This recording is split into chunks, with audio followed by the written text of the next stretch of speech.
Hello, chat, and welcome to another year of the Muffo 99 Game Awards and Chat Awards. Are we all ready?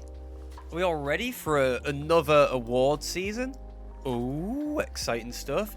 Will you win a prize? Will your favorite game of the year win a prize? We'll find out.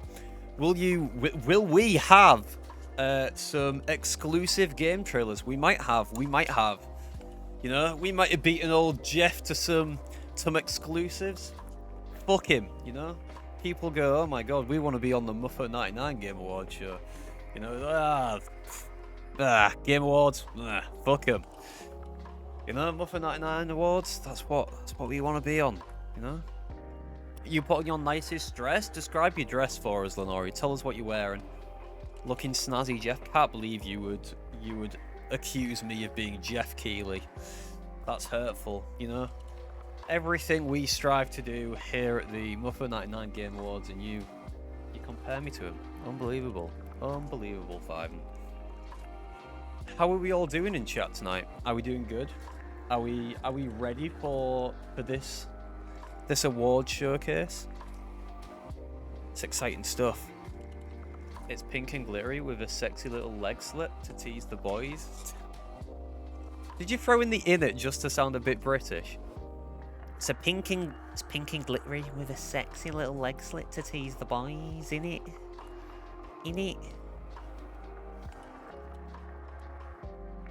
Just had to throw in the "in" it. I just realised I've not got myself any water, so this could be interesting. It's not the maid outfit, no. Well, we didn't raise enough money in like 48 hours for me to wear that all month. Otherwise, it would have been Hugh. But, we didn't manage it. She's a proper Essex gal now. Proper Essex. I think you'd be a great Essex girl. How you doing, FNAF King? You doing good? Oh, right. Without further ado, we're gonna pull out the Game Awards first. You're here for awards. Do you think you've won some? Oh. Hoping for most Hers Wanted award. I mean, you might be able to get the most Hers award if you've got an extra toe, or if other people are missing toes. Top up the shampoos first. Get your champagne out. Still traumatized after last year. What happened last year? Do you wanna remind us, FNAF King, what traumatized you last year? I don't remember it being a traumatic award season. It was very. You're not going to tell us? You're not going to tell us about what happened last year? I think you should tell us. I think you should share, so we all understand where the trauma's coming from. I could be on mid in Chelsea. I don't know if that's Essex. It's all the same to me. It's not Essex. Chelsea is part of London. A very posh part of London, to be honest. The kind of people you get there. Little poshos.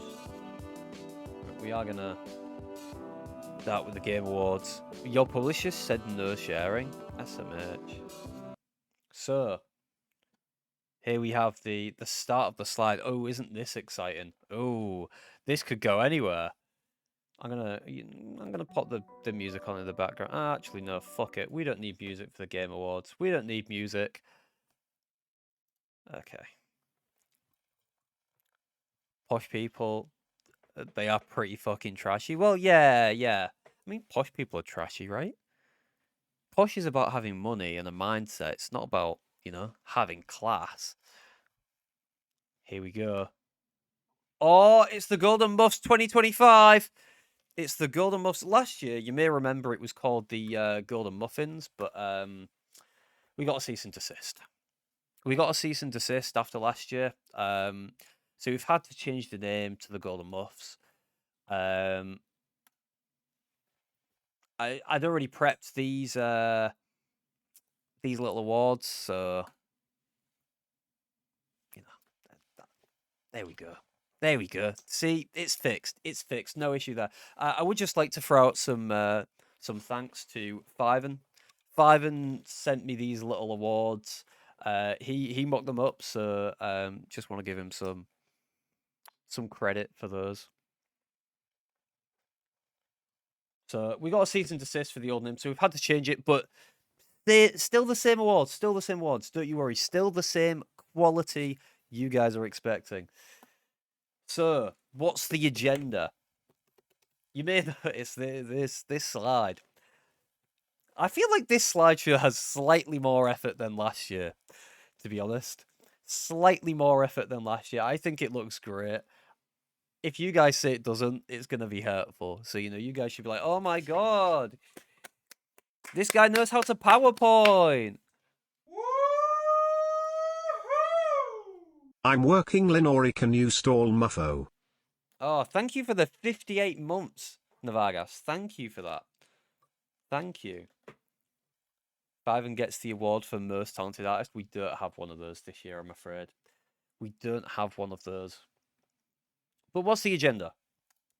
The agenda is we're going to go through the award criteria first. The rules for the awards, because I don't just base it off games that came out this year. I haven't played enough of those. There's been a lot of those this year that I would like to play, but I haven't got round to. Muffa, you have to wait for Navagas. He said you've got to stall me. He said you have to stall me, Lenore.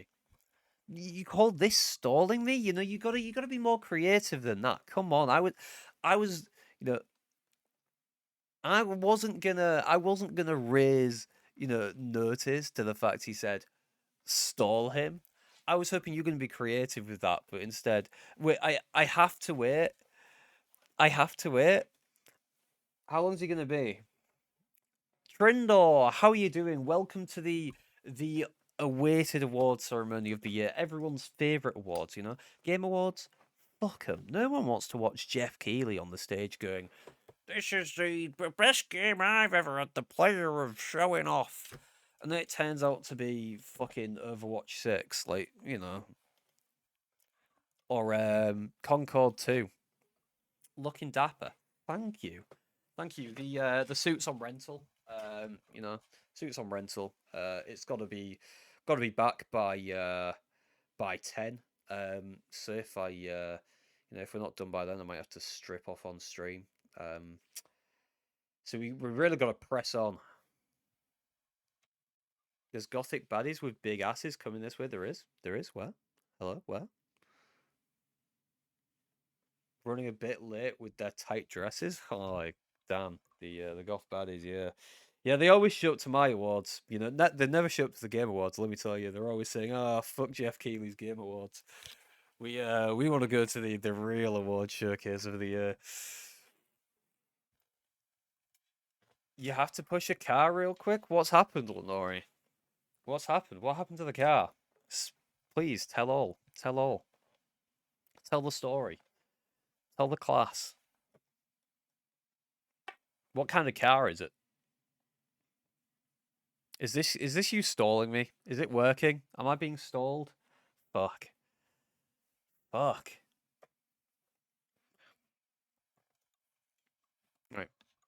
You know what? Let's get back to the award showcase at hand. I'm not letting you. Would you rather? Would I rather? Would I rather? Did Navagas say when he was going to be back from work? Because we can't stall endlessly. The grocery delivery dude is stuck. Is he actually? Is this true? Caps, how you doing? Would you rather have games but no games? But no games and games.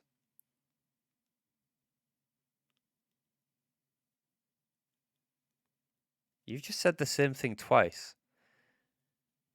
You've just said the same thing twice, Fnacking. Would you rather have games but no games?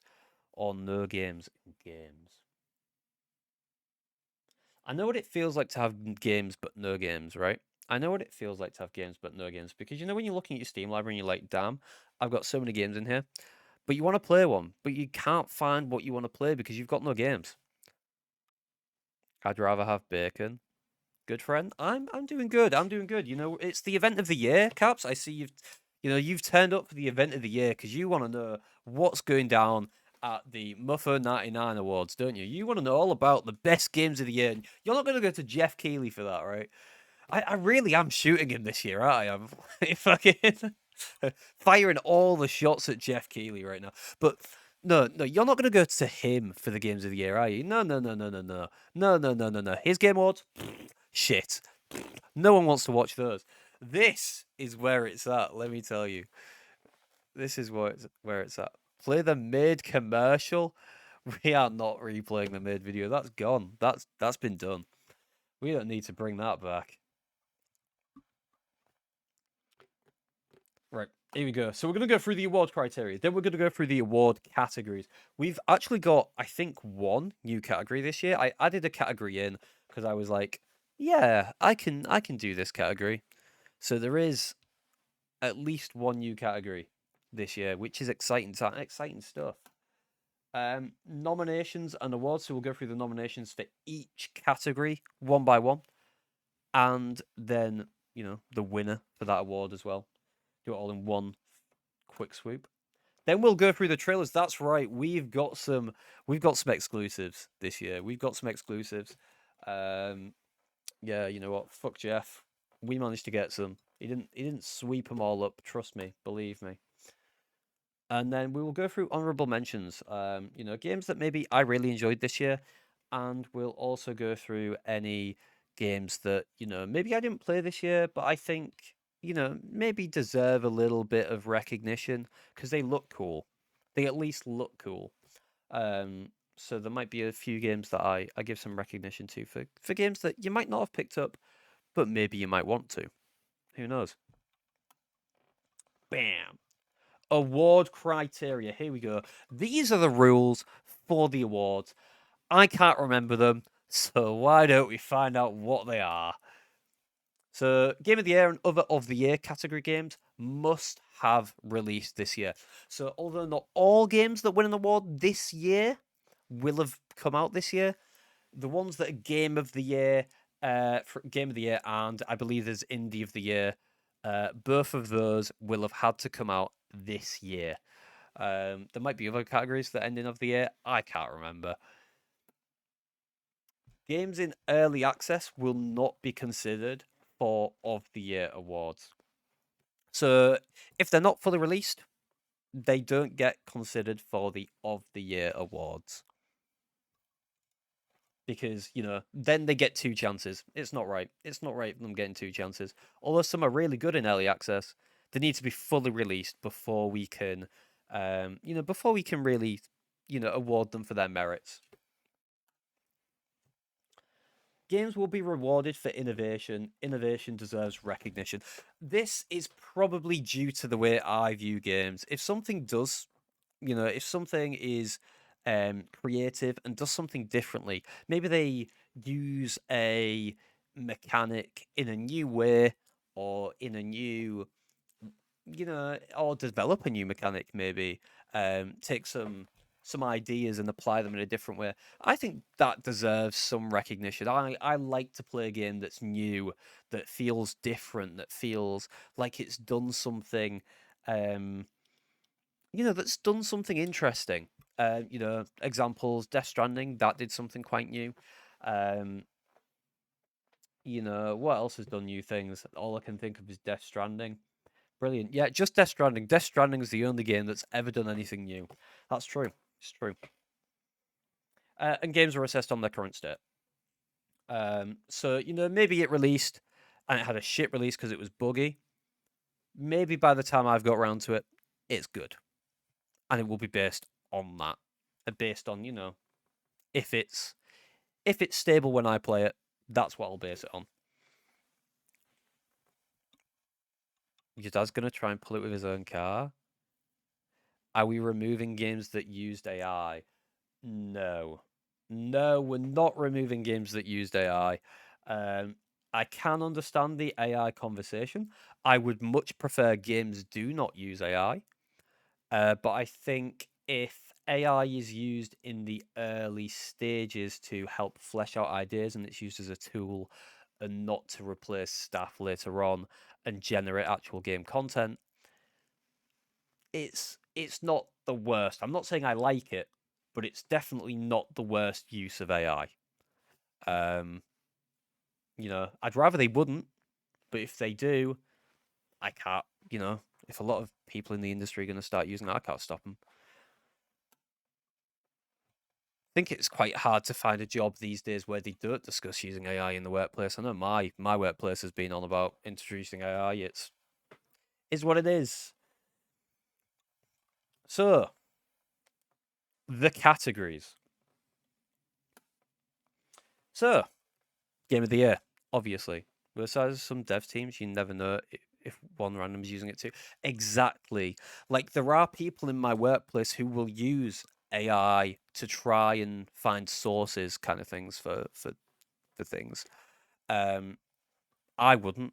I don't like it, but some people, in a small team may use it and others may not, and it may, be their personal preference to use it. Literally makes up sources. You can, yeah, it sometimes doesn't read them right either. Got a 0 because of that one. Oh wow, wow. So, first category is Game of the Year, obviously the big one. We'll get the big one out of the way first. It's the one you're all here for, isn't it? And then you'll all probably fuck off. And go rewatch the Game Awards. Fucking Jeff Keighley, man. Indie of the Year. We've got the Indie of the Year as well. Hollywood Animal Game of the Year. So throughout the slide, there are just games that came out this year. Maybe they're in early access, or maybe they've actually released this year. But I wanted to just highlight games that have released this year. Throughout the slide, I just thought it was nice to kind of highlight. It starts off as smaller games, and there are some bigger ones in there as well because I couldn't think of that many games. But I just wanted to highlight stuff. I actually haven't bought Hollywood Animal. I really like the demo though. The demo's fun. I was shit at it though. I was shit. The third category is best streamed game of the year. So that is the game that I feel streamed the best. The game that I had the most fun streaming effectively, or it just flowed really well on stream. It's hard to describe that, but if you stream, you know what I mean. There's certain games that just stream so nicely. Rage Inducer of the Year. So, that I will be honest. These two last of the year categories, they don't follow the rules. Because the games in those categories didn't come out this year, I'm pretty sure. But it's because they're not Game of the Year, they're more related to the channel. They're games I've played this year. Yeah, I just thought of all that. Yeah. So, Game of the Year and Indie of the Year, they came out this year. Best streamed game and Rage Inducer of the Year, they're games I streamed this year. Yeah, that makes sense. It makes sense. Fun with Friends Award. It's the game that's fun with friends, clearly. If you have them, some games are really fun with friends. If you don't have them, there's some games that are really fun with friends, and if you get some friends, you should try 'em. Visual Style Award. So this one's new this year. This category's new. The Visual Style Award is for games that just have a bit of pizzazz to them. They look beautiful. Just look really nice. Coziest game. It's on the tin. Don't need to explain that one. Best Soundtrack Award. Again, it's kind of on the tin, isn't it? What do you mean if you get some friends? Well, some people out there, might be lonely, Trindor. And, if they don't have any friends, if they get some friends, they can play games with their friends, It wasn't aimed at you, Trindle, I swear. Promise. The Best Soundtrack Award. There's been some fucking good soundtracks this year. I think we all know there's been some good soundtracks this year. So we'll see. We'll see what's been nominated. We'll see. And we've got Chat's Choice. So if you guys remember, you filled out a survey about what your what the favorite game I streamed this year was for you, and that's Chat's Choice. So we'll see what you guys think last. Oh no, not last. Well, bollocks! I just fucking lied to you. Most anticipated game. So this is the game I'm most anticipated. I'm most excited for. It's exciting that you were tricked, Fiven. You were tricked. And then sleeper titles of the year. It's me shouting out a few games that you may not have picked up this year. I think are cool if I've played them, or I think look cool. And I didn't think, I had a look at review numbers, and if they were under, I think it was 2,000 reviews, I think that's quite a small game, quite a small release. So, anything with under 2,000 reviews on Steam, I put in Sleeper Titles of the Year, basically. Give them a little bit of a shout out. Because they look cool, or they are cool because I played them. The awards. Before we get onto the awards, first of which is Game of the Year, I am gonna have to go get some water because my throat is gonna fucking die really quickly if I don't get a drink. So I will just get a drink and then we'll go straight onto the awards. I'll be right back. I'll be like 2 seconds.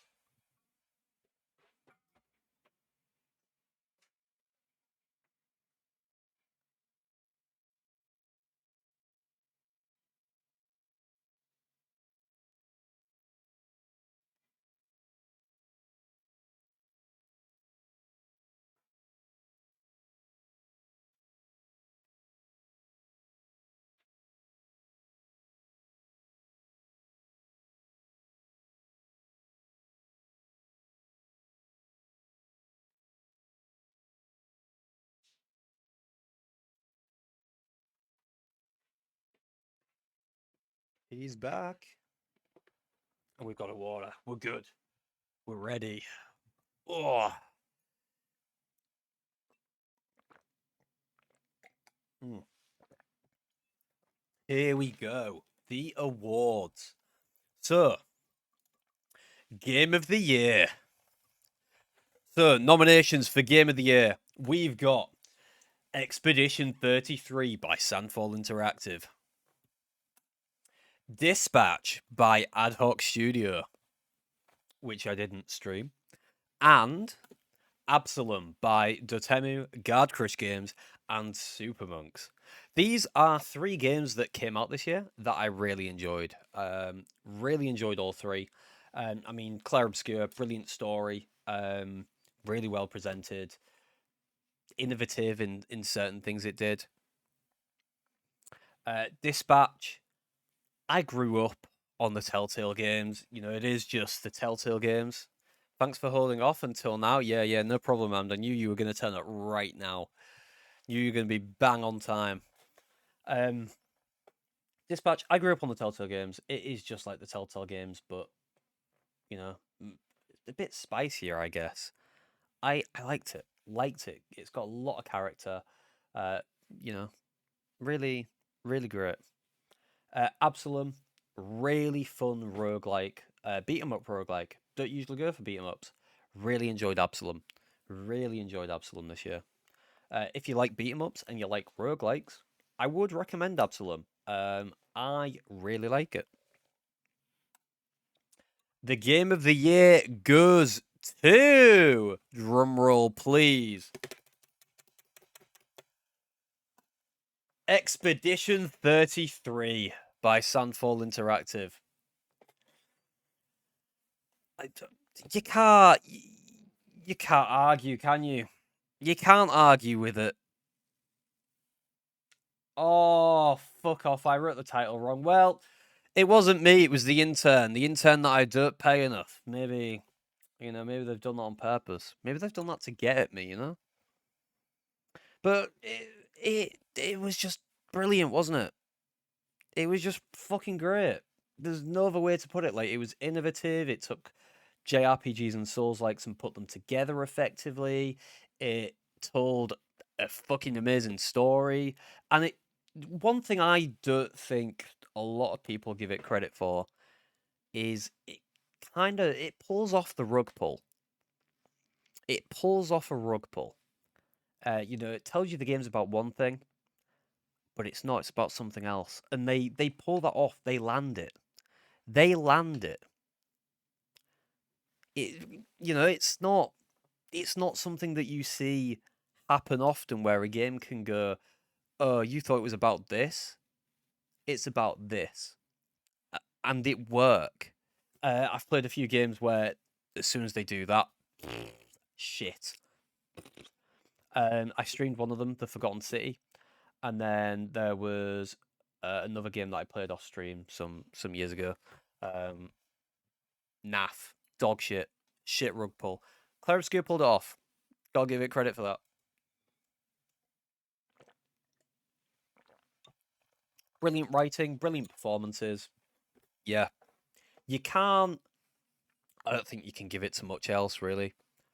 Unless you're into maybe KCD2. It's not my kind of game. I can't get behind historical settings. They just don't do it for me. I need a little bit of fantasy in there.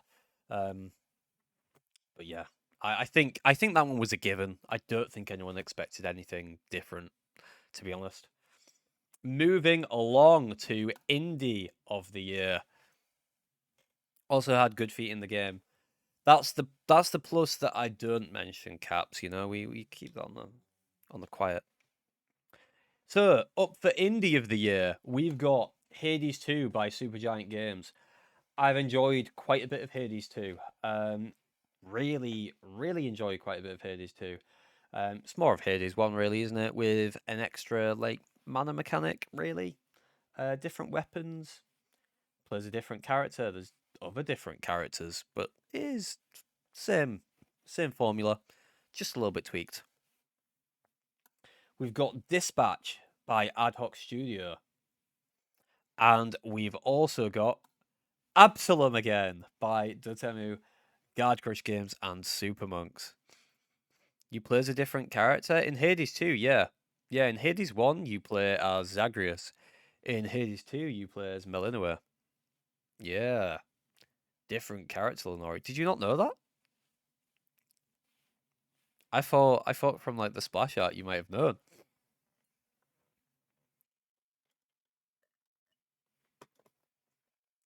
See, before I played Hades, I thought you played as Hades. I was like, oh, but no, you don't. You think you see how these category noms are gonna go? In what way? In what way? Do you think the same games are gonna come up over and over? Is that what you're saying? You thought she was the big bad? No. She's Melinua, daughter of Hades. So, Indie of the Year goes to Dispatch by Ad Hoc Studios. I didn't play this one on stream. I played this off stream. But it's chef's kiss. It's fucking good. It's good. It's really good. Like if you enjoyed Telltale games when you were younger, it's just more of that, maybe turned up a little bit with the humorous writing.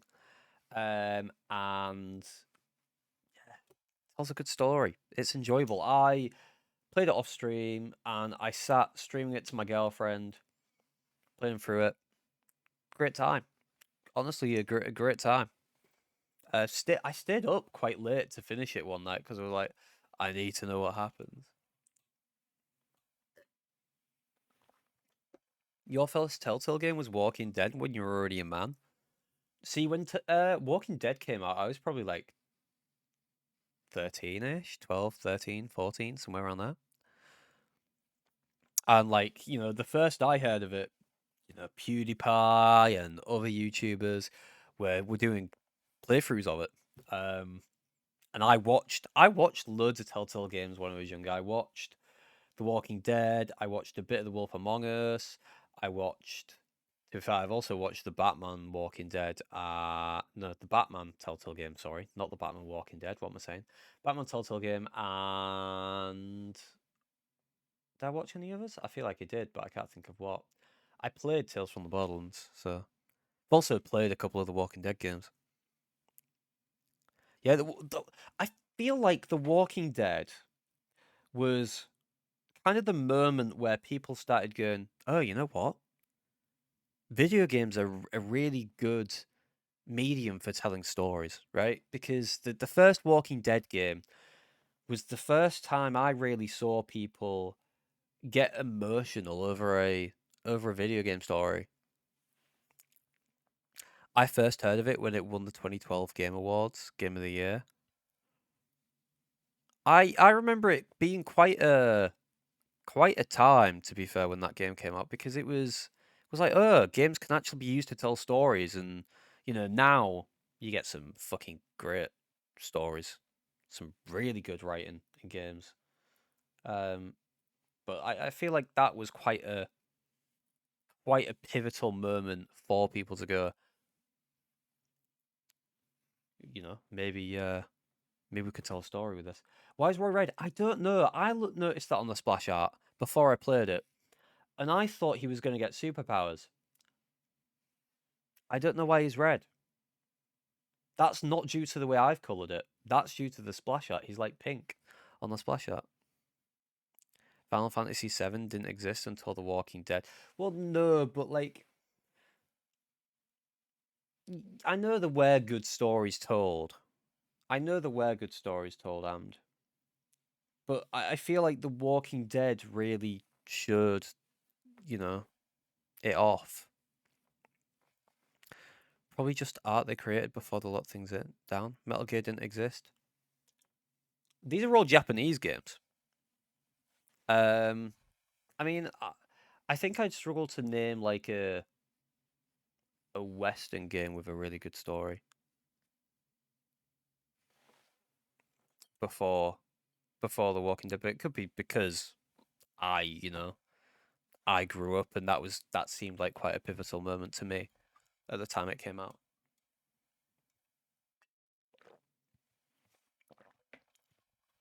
I'm trying to think of games that came out before it that had a really good story. Like, obviously, shooter-wise, you had Half-Life 2, where people were like, "Oh, damn, this one's actually got a story," because ones before it so, weren't so, I guess, narratively driven.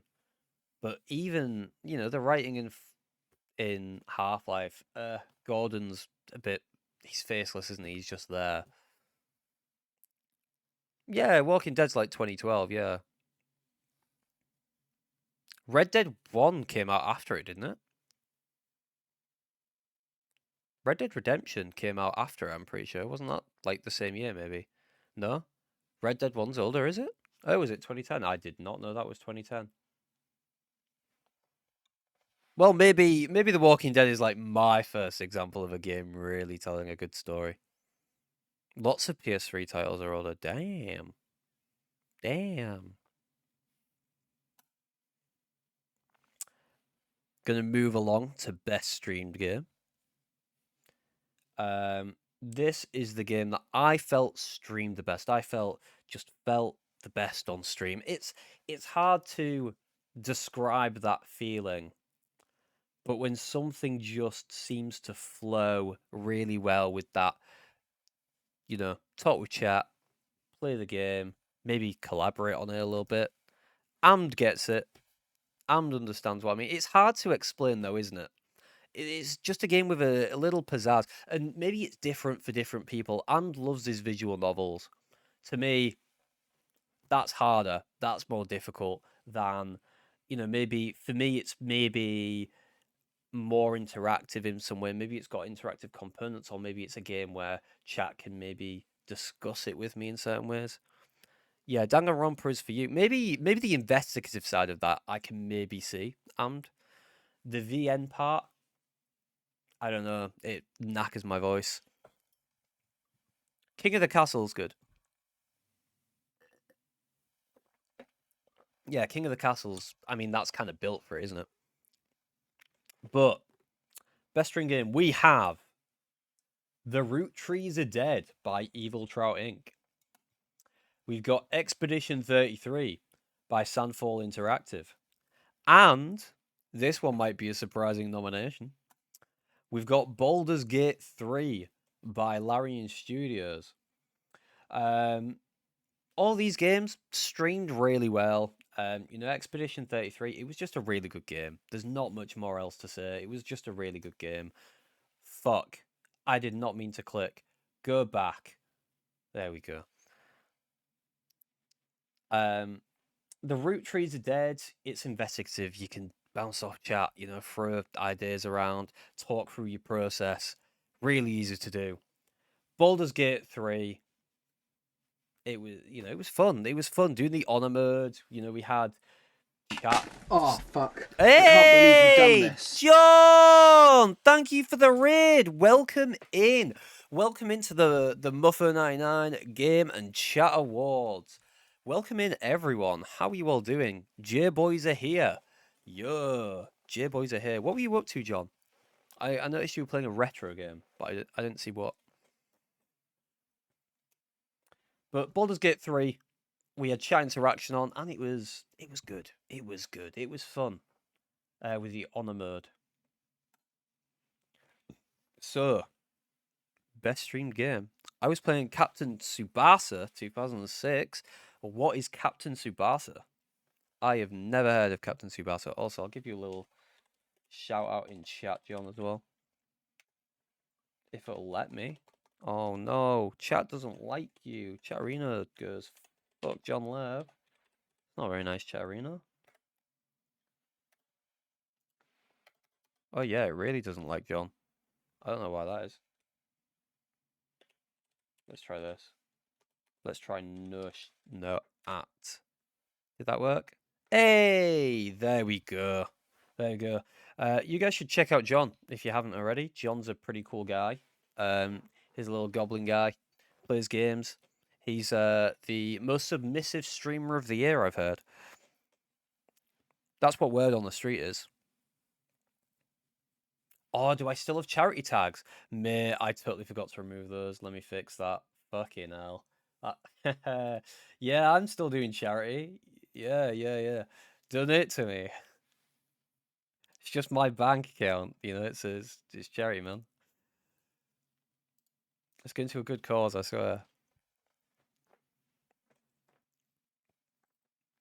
Captain Tsubasa might be the best content of 2025.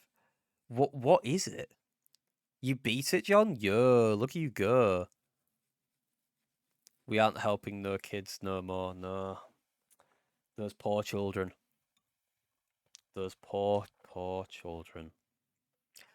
The best streamed game. So the best streamed game goes to Baldur's Gate 3 by Larian Studios. I very much enjoyed it. I think you guys very much enjoyed it. I went in quite quite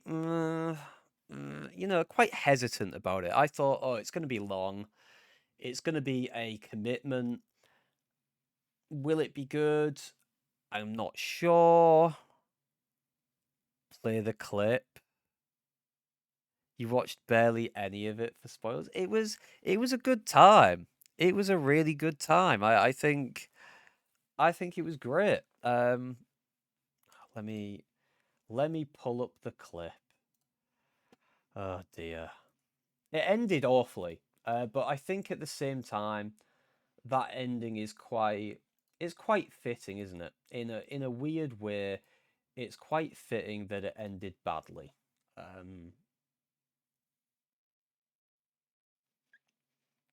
Where's the fucking clip? Where is it? Found it. You beat Raphael yesterday? I haven't beat him before. I've made it to Act 3. I have never done that fight. So spoilers. Spoilers and spoiling BG3 for me now? Can you guys believe this shit? I can't believe he'd do this to me. Alright. Here we go. Oh, where's the fucking full screen button? Oh, where is it? Ah! That's not it. That's not the one we want. Can we just full screen it, please? Okay, computer. Full screen. Full screen. This could be risky. Is it coming through?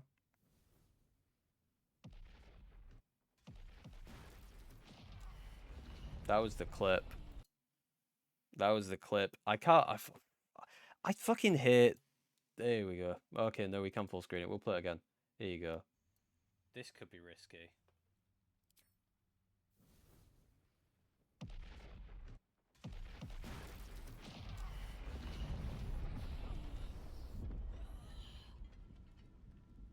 It still hurts. It still hurts. Seeing that. Seeing that still rough, man. Still rough. We miss your best bit, the reaction. I mean, you see the instant reaction where I know I fucked up. It hurts. It hurts. You beat it like the other day. I've not beaten BG3. I'm still playing it with my girlfriend. We've got a playthrough going. We're currently on Act 3. Currently on Act 3. That's where I made it last time when I played it. Didn't beat Act 3, but here we are again. It hurts, man. It hurts. But yeah, I very much enjoyed streaming BG3. I think it has to be said that it was fun, despite me feeling that it wasn't going to be and it was going to be long. It was long, and we didn't make it past Act 1.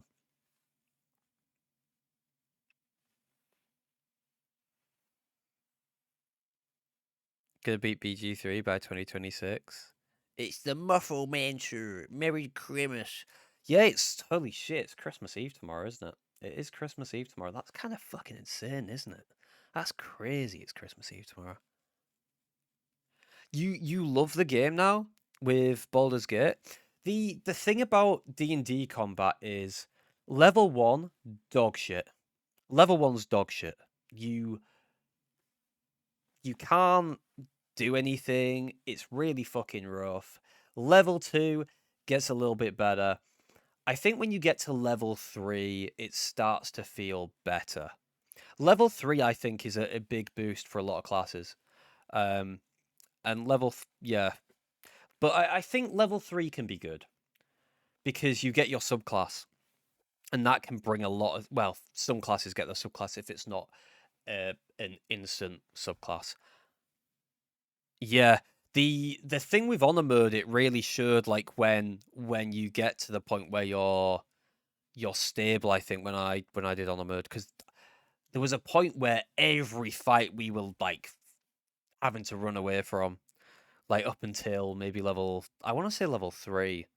Level 3, it felt like a boost, and then level 4, 5, you're getting on top. It's yeah, in that kind of range. But Barb and Fighter having 2 attacks, that's a crazy buff. It's a crazy buff. And also just getting superiority dice on Battlemaster, so that'd be level 3. It's fucking strong. If you get is it fainting attack or whatever? That's fucking incredible. That attack is fucking insane. But yeah. I think the first few levels of D&D are the hardest. In a certain respect. And then you get to the other side of the middle levels where it also gets really hard because the enemies you're up against are fucking awful. But anyway, best stream game. Baldur's Gate 3. Moving on to the Rage Inducer of the year. So we've said the game that went really, really well. Really well. And now we're going to one that maybe didn't. I understand how good magic is because I don't have only pea shooter lightning or fire spells only. When you get some CC stuff, that's really good with magic. But also when you get some high level magic spells, they can be like damage spells. They're fucking good, really good. Like Fireball's level 3, and it's probably one of the fucking best. There are some stinkers though with spells. You gotta kind of know what you want and what will work well, because there are some in there that are just shit. Fireball's just too fucking good. Can we make the award show dark mode? I'm afraid we can't. And I'm so sorry you're struggling, but this is just the award presentation the intern threw together. Nothing beats Fireball. It's just too good, isn't it? Like level 3, what's its damage like? Is it 8 to 48 or something? 48 damage for level 3 spell at the highest. That's high. And then if you upcast it, it's fucking great. I quite liked Chain Lightning as well when I played a sorcerer. Chain Lightning was very good, especially when you've got meta magic and you like dual spell it, so you can cast it twice. And also if you have some of the parasite abilities, you can like free cast it as well, so you can cast it twice for free, which is absolutely insane because it doesn't use your sorcery points and it also doesn't use your spell slot, so you can get away with doing that twice. Insanity. Is the intern Muffer but from earlier in the week? No, we've got a little boy in a faraway country that I don't pay much money to, and he throws stuff together for me. Yeah, I've taken a leaf out of the billionaires' books,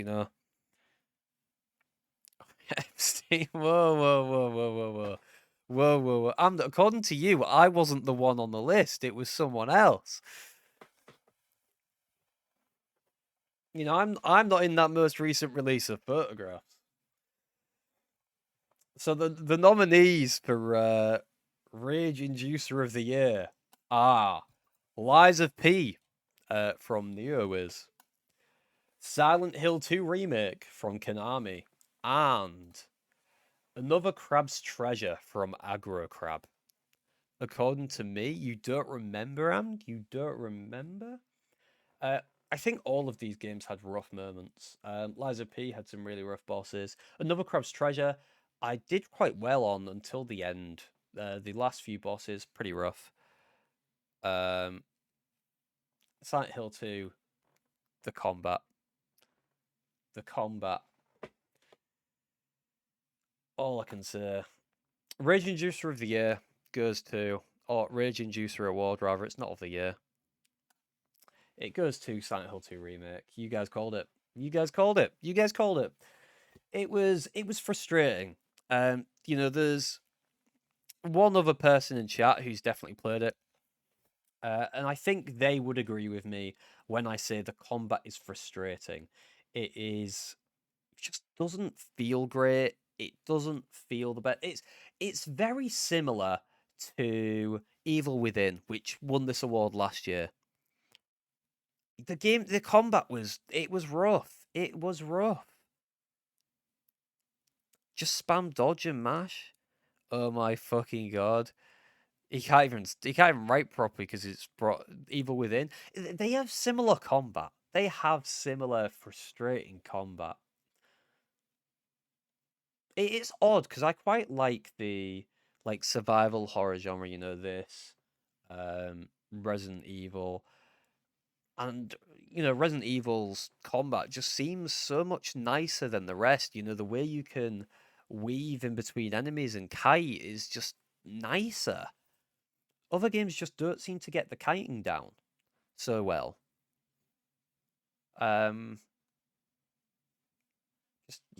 Honestly, let's just move on because that was fucking, the combat was rough. Fun with Friends award. Do you guys have fun with friends? Do you guys play games with friends? Yeah, you have fun. Peak. Oh my god, how did he call the first nominee? Peak by Team Peak.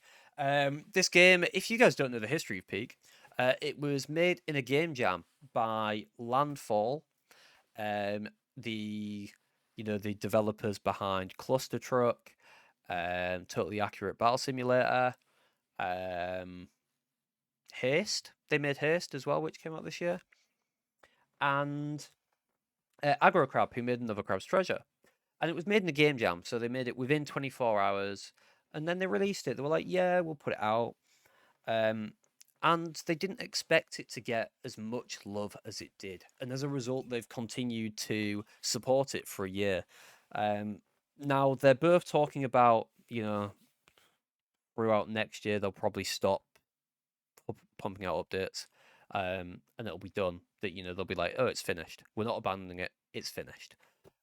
But they've continued to support it because people absolutely loved it, and I think that's nice. I think that's really nice. That a game that was just meant to be a bit of a flash in the pan, oh, we've done this thing for a game jam. There you go, have at it. have fun.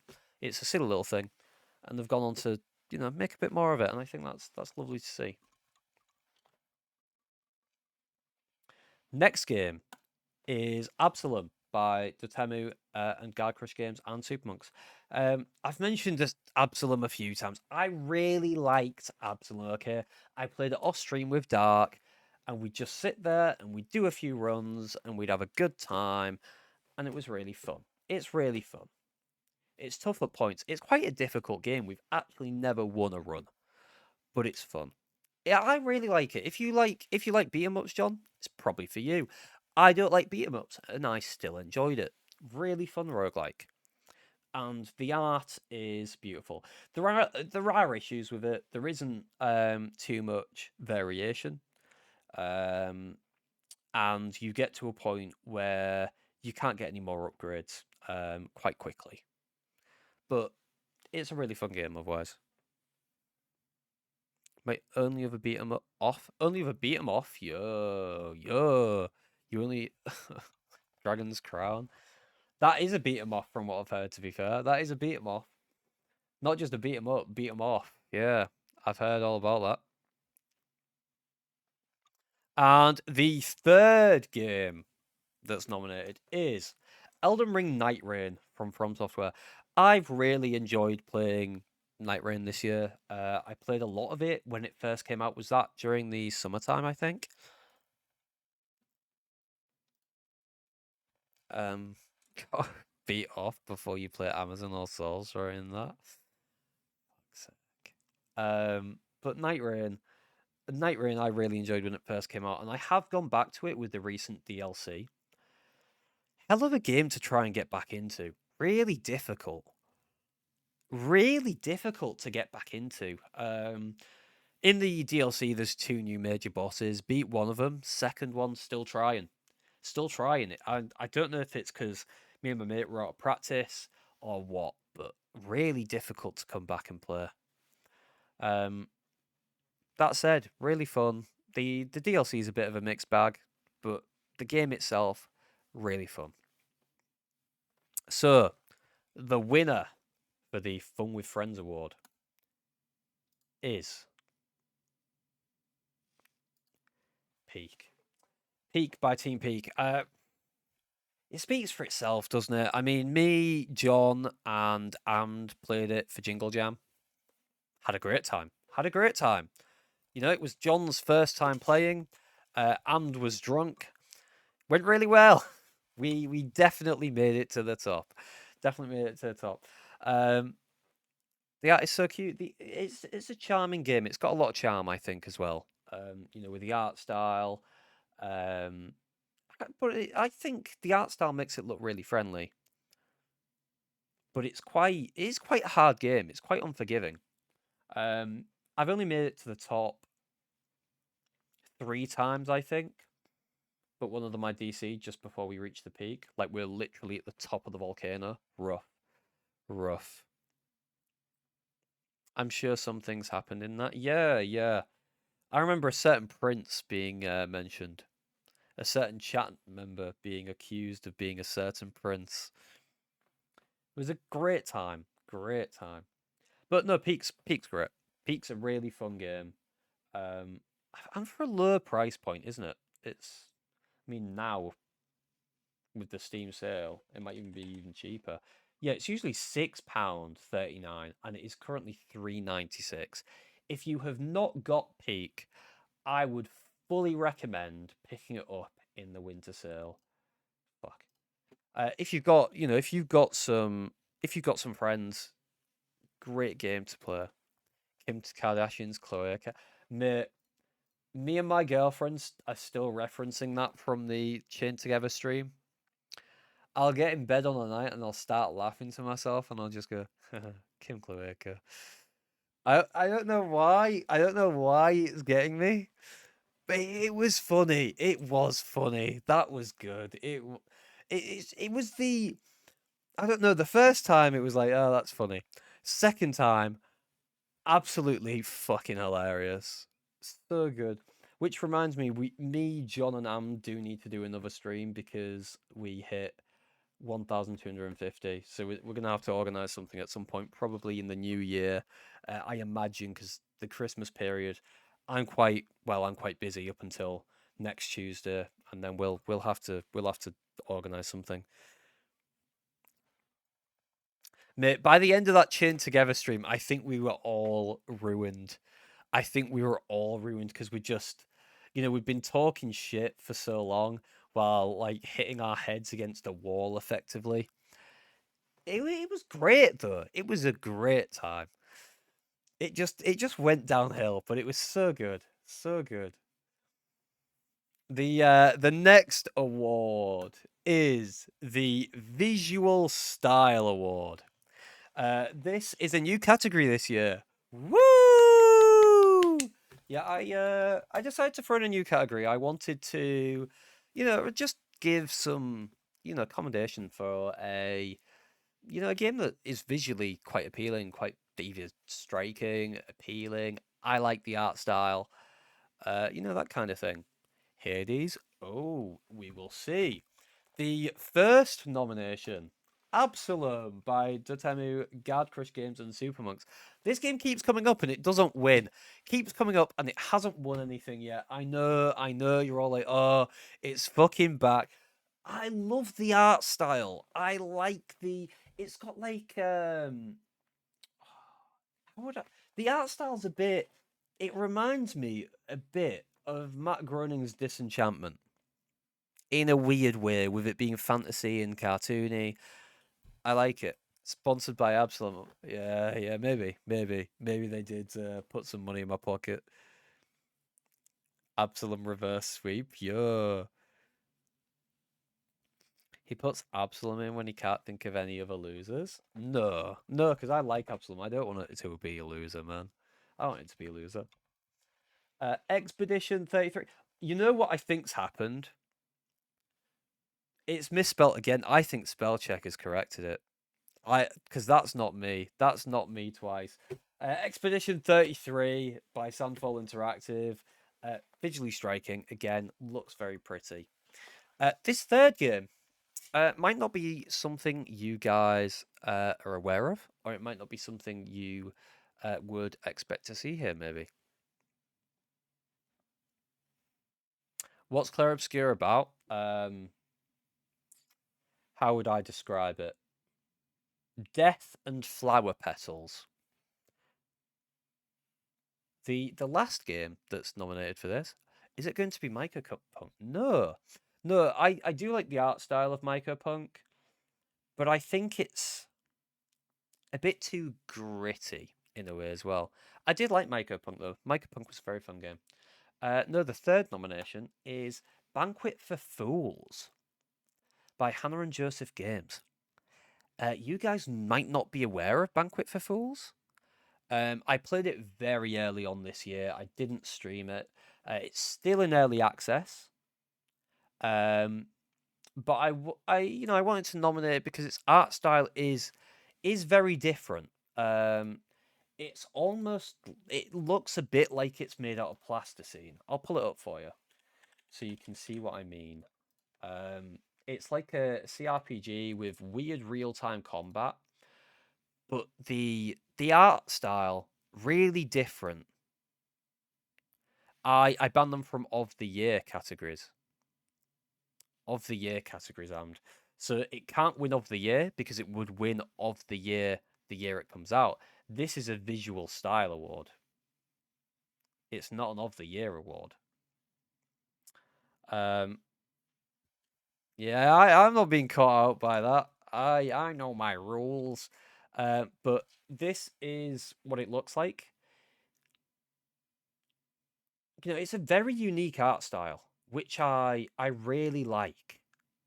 It's a bit creepy, a bit off. Kind of thing, but I like it.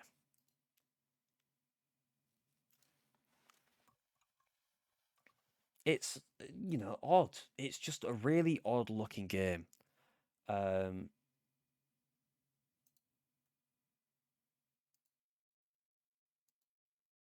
You get the picture, I think. You wonder which one won? You do? It's still in early access. I've not managed to play that much of this, but I do really like the art style, and I like that it's, it's gone a little different route. It's only made by 2 people as well. I believe they're a couple, and this game is set in the same universe as, is it Serpent in the Staglands? I think it's called.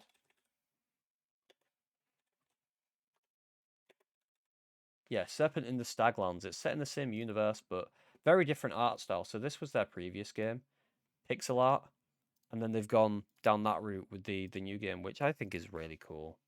I think that's really cool. I, quite respect it.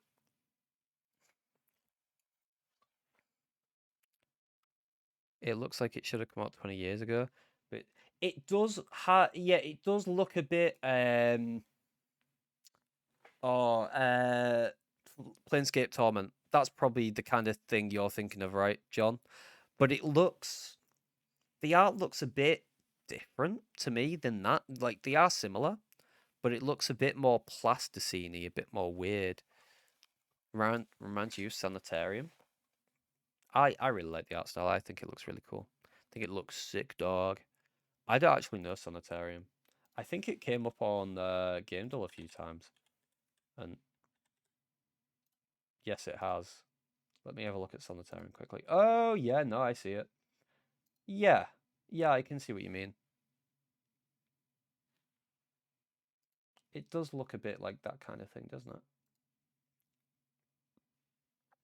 But the winner of the Visual Style Award is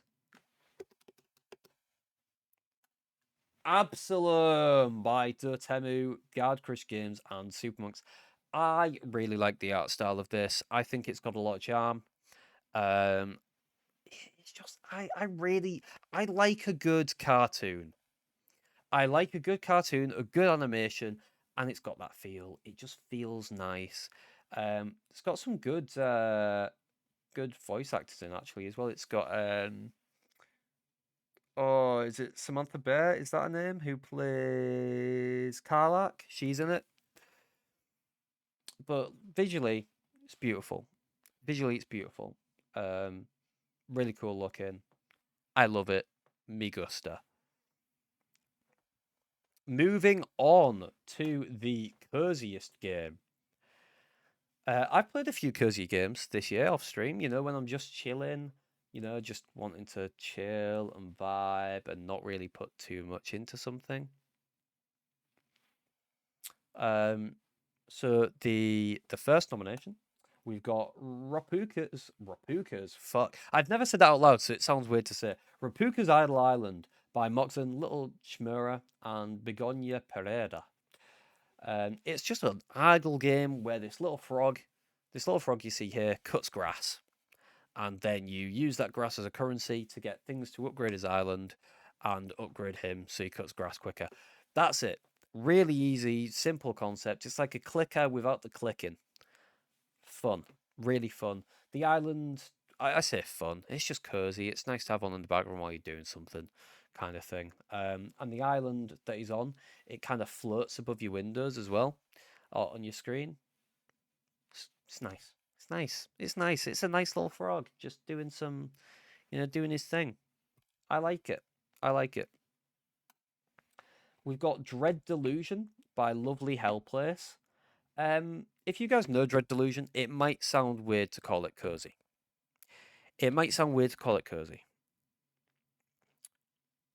But there is something that is cozy / chill, rather. Maybe chill is a better way of putting it.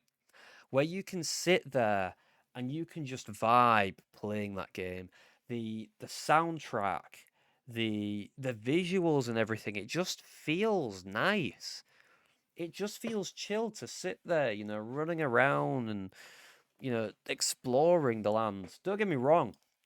It's set in a bit of a dystopia. The land's kind of gone to shit. That's kind of the premise. But really, Dread Delusion's really fun. What about Rusty's Retirement, mate? Have you played Rusty's Retirement after getting it in Jingle Jam? And I could have nominated Rusty's Retirement, to be fair, because I played 30 hours of Rusty's Retirement this year. I think I played it the last time I played it was back in March. But Rusty's Retirement's really good. Rusty's Retirement is a really good idle game. My girlfriend has recently been playing it. I'll go into her room when she's doing something. And she is just, planting crops, man, while she's doing whatever else. Out of left field, unnominated Rusty's Retirement sweep. Yo, it didn't even get nominated. What a clean sweep. And the last cozy game we've got is Tiny Bookshop by Neoludic Games. I don't know if you guys have heard of Tiny Bookshop. It's a game that came out this year. You run a little bookshop, and you just run a little bookshop. People come into your bookshop and they're looking for a certain book. Maybe they say they like a certain real book, and then off of your shelves in your bookshop, you can recommend a book to them. The books that you recommend are real books. They're real books, and I think that is really cool. Don't tend to play cozy games. I'm not a massive cozy game player, but I do like a good cozy game. To be fair, Dread Delusion, it's weird. I found it chill to play. I would consider it cozy, but it's not really a cozy game, if I'm completely honest. But Tiny Bookshop, just the fact that the books in that game are real, and there was a wide range of books, they had obviously big ones like Game of Thrones and stuff like that, but they had smaller titles as well that I saw that I didn't expect to see maybe. So I saw, even though it's big in the world of comic books, I saw Saga, which I didn't really expect to see. There was a book that I thought was really odd that I saw on there because it was quite a small book that I'd read. I can't remember what book it was. But there was quite a lot of. I'm looking around to see if I can see anything that I've read that was in it, but I can't remember. But there was quite a lot of books in that game where I was like, oh, that's interesting. That's in there. That's cool. Yeah,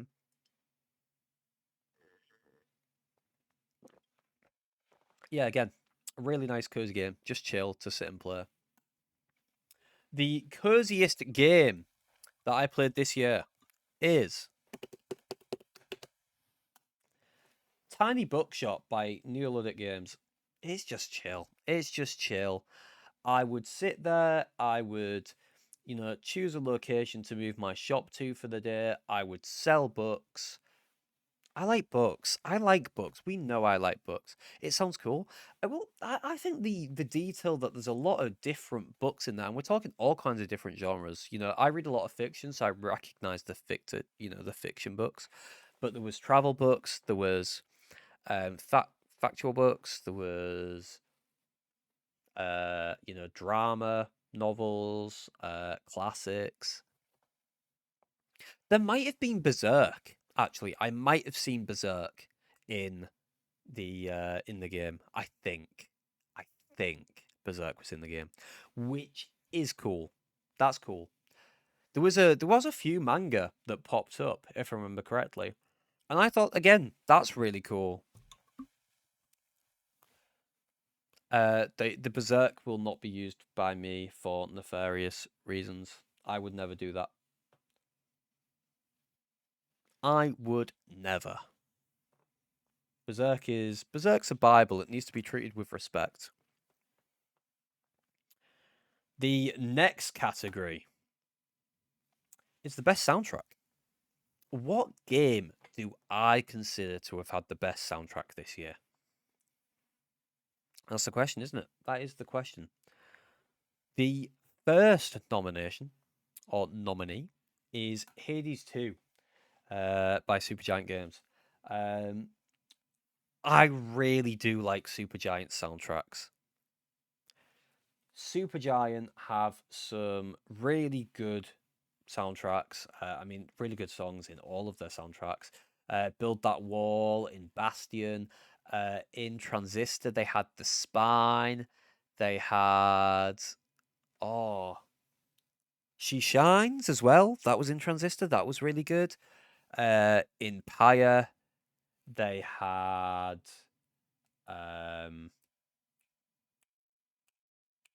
oh fuck. Oh, what was the song in Pyre? They had some good songs in Pyre. I finished Pyre. I really liked Pyre when I played it, which was a while ago now.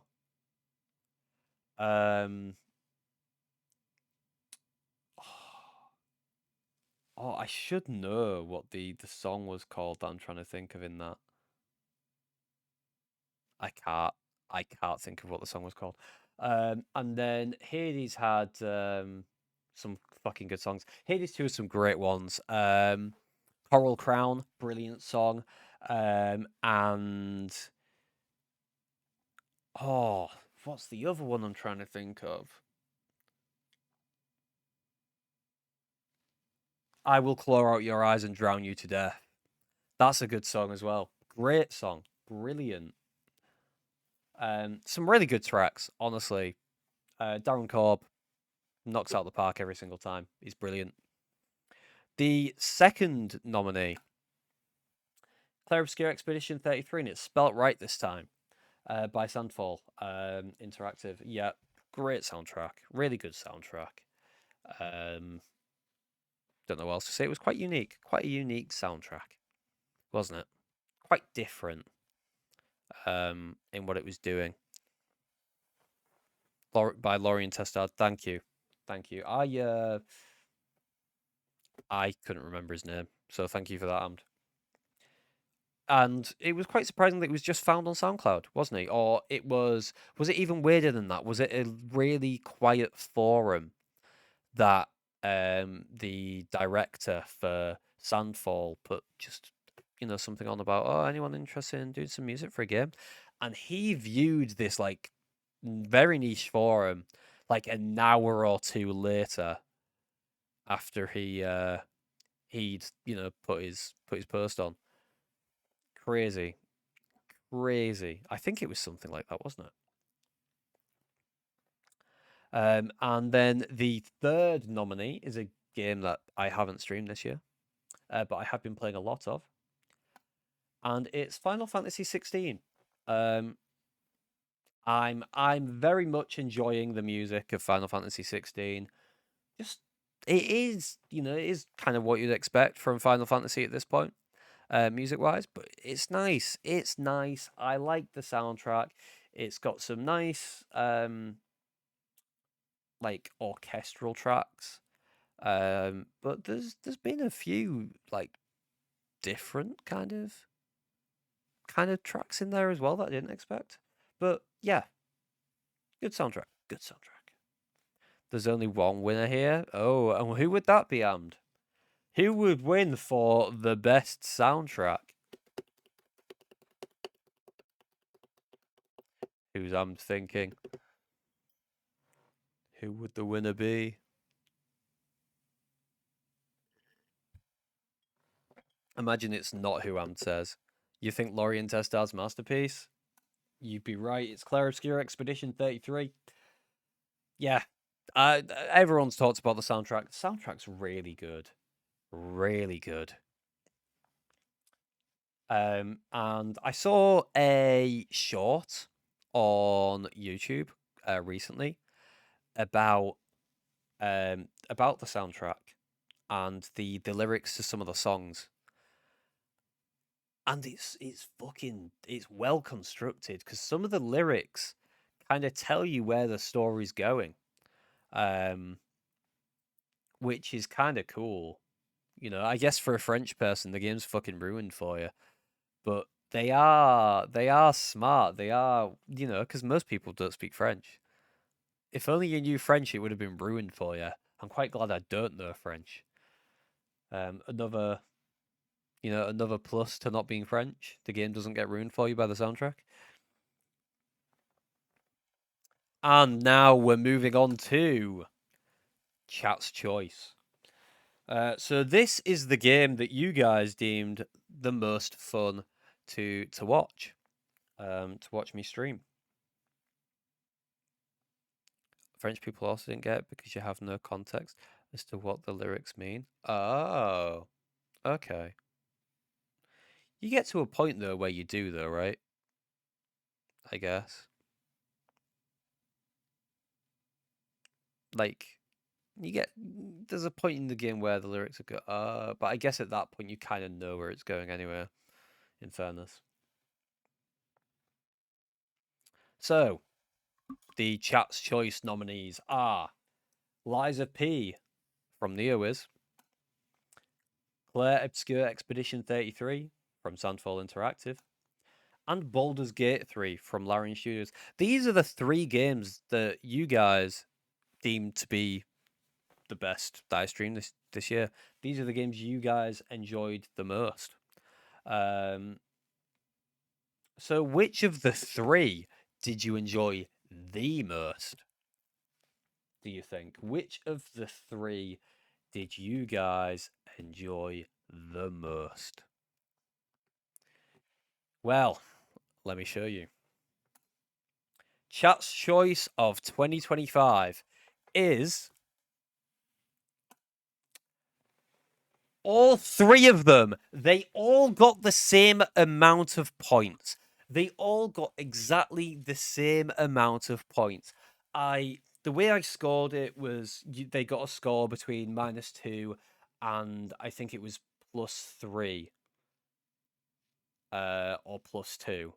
+2, yeah. -2 and +2. Dependent on how you'd voted. And they all got, I think it was a score of 7 or 8 overall. So these 3 games are your choice of 2025. You literally seem to just have enjoyed them all. You want a poll? We can't settle it. The vote's been called, and this is the award ceremony. We can't change it. They all won. They all won. It's insane. It's crazy. Every single one. Yeah. I mean, to be fair, that's probably most of the year in games I've streamed. That is probably most of the year. Because we went just about, I think, straight up from Baldur's Gate to Expedition 33. And that's like the back half of the year. Liza P, I think, was early year. Only watched one of these. And was that Baldur's Gate?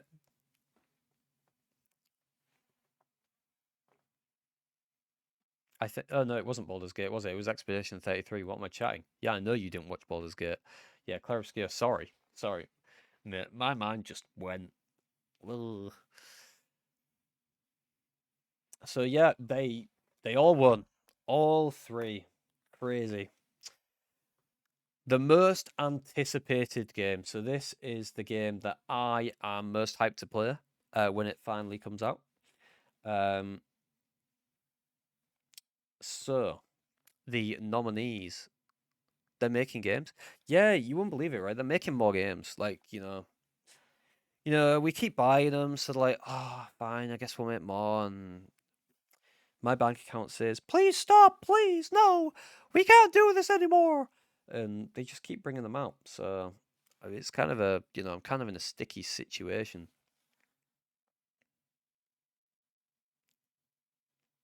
But the most anticipated game nominees are Death Stranding 2 by Kojima Productions.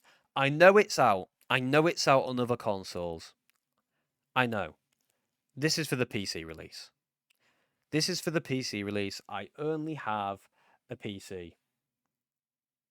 I have avoided everything about it.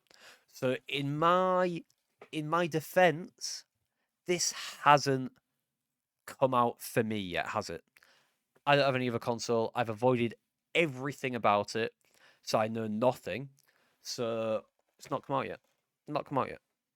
I like Death Stranding. Death Stranding 1 brilliant. The way the story wraps up is absolutely phenomenal. Absolutely phenomenal. I don't think there has been a more interesting way to do a story before. I'm not saying it's the best story I've ever played because I've played some very good story games, but the way that the story unravels, without saying too much, is very well done. Very well done. It and I think Fiven really likes it. Fiven will know what I mean by it. Really, the way the story is told is very, very, very smart. It's just very well done, and it's about different relationships with death as well, and the way that's all managed. The characters are all really well done, because all the characters have some interesting relation to death, and I guess. Yeah, Death Stranding 1. Yeah, I love Death Stranding 1. Um, it's got a theme with death, really. It's got a theme going for it. Have you played DS2, John? Or have you yet to play that as well?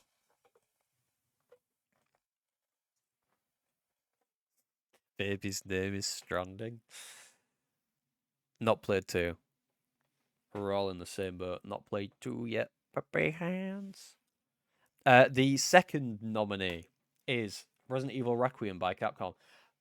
I like Resident Evil. Resident Evil 8 was a bit of a letdown. Village was a bit of a letdown. I thought it was a bit shit. I didn't really get it. I didn't really get the hype. Leia Dimitrescu dead within 2 hours. What's the fucking point? Hot woman gone. Boring. But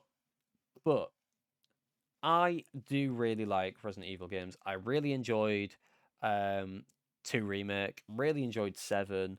There's some great Resident Evil games out there.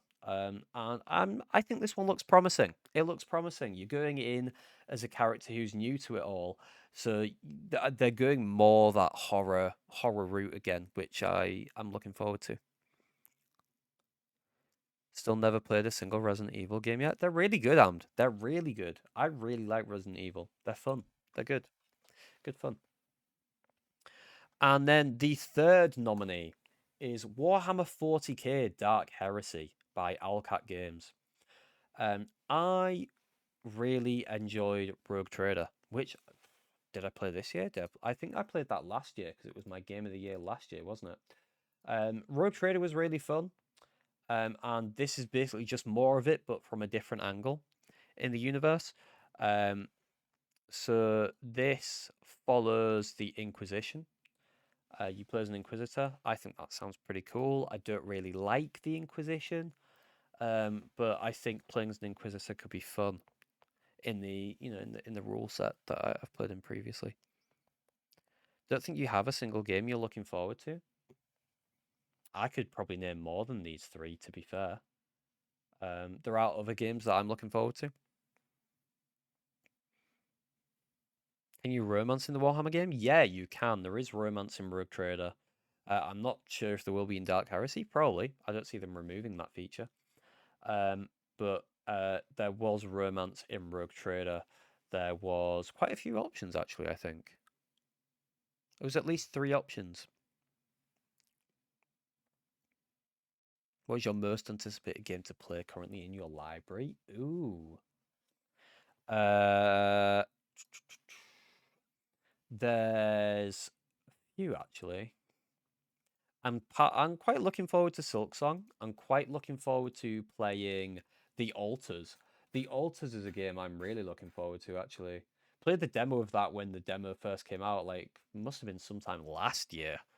And I really enjoyed it, and I think chat quite liked what we saw in it as well. That seemed like a really cool game. Trying to think what else is in my library. I've got the Final Fantasy VII remake games to play at some point. I'm excited to play those, but I'm gonna take a break from JRPGs after I finish 16, just to give me a bit of a palate cleanse, because I think a palate cleanse would be good. I've still got a little bit of 16 to go. I've got the DLCs to do, so it's about an extra Probably about 12 plus hours to go, I think. So yeah, there's a few games I'm really looking forward to delving into. I'm trying to think if there's any more. I'm currently scrolling through to see, but I think I've named the main ones there that I'm really looking forward to getting my teeth into. What about you, John? What about everyone in chat?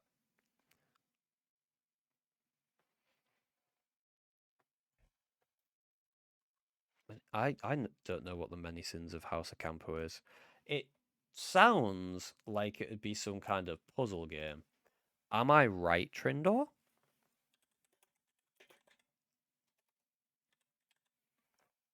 Oh. It is the bloody roots of the Ocampo family tree run deep and dark in the mystery point and click adventure. Oh. It is a mystery game. Can you name all those units in the Dark Heresy pick? Let's have a look what there is. I couldn't, if I'm honest. I don't know what this guy down at the front is. That is clearly an Eldari at the back. Doesn't look like a Drakari, does it? That's an Eldari, I think. Yeah, definitely. You've got the Ogryn at the back. He's Kroot. I don't know Kroot. He looks like Rambo, though. Oh, this guy's Kroot. Sorry.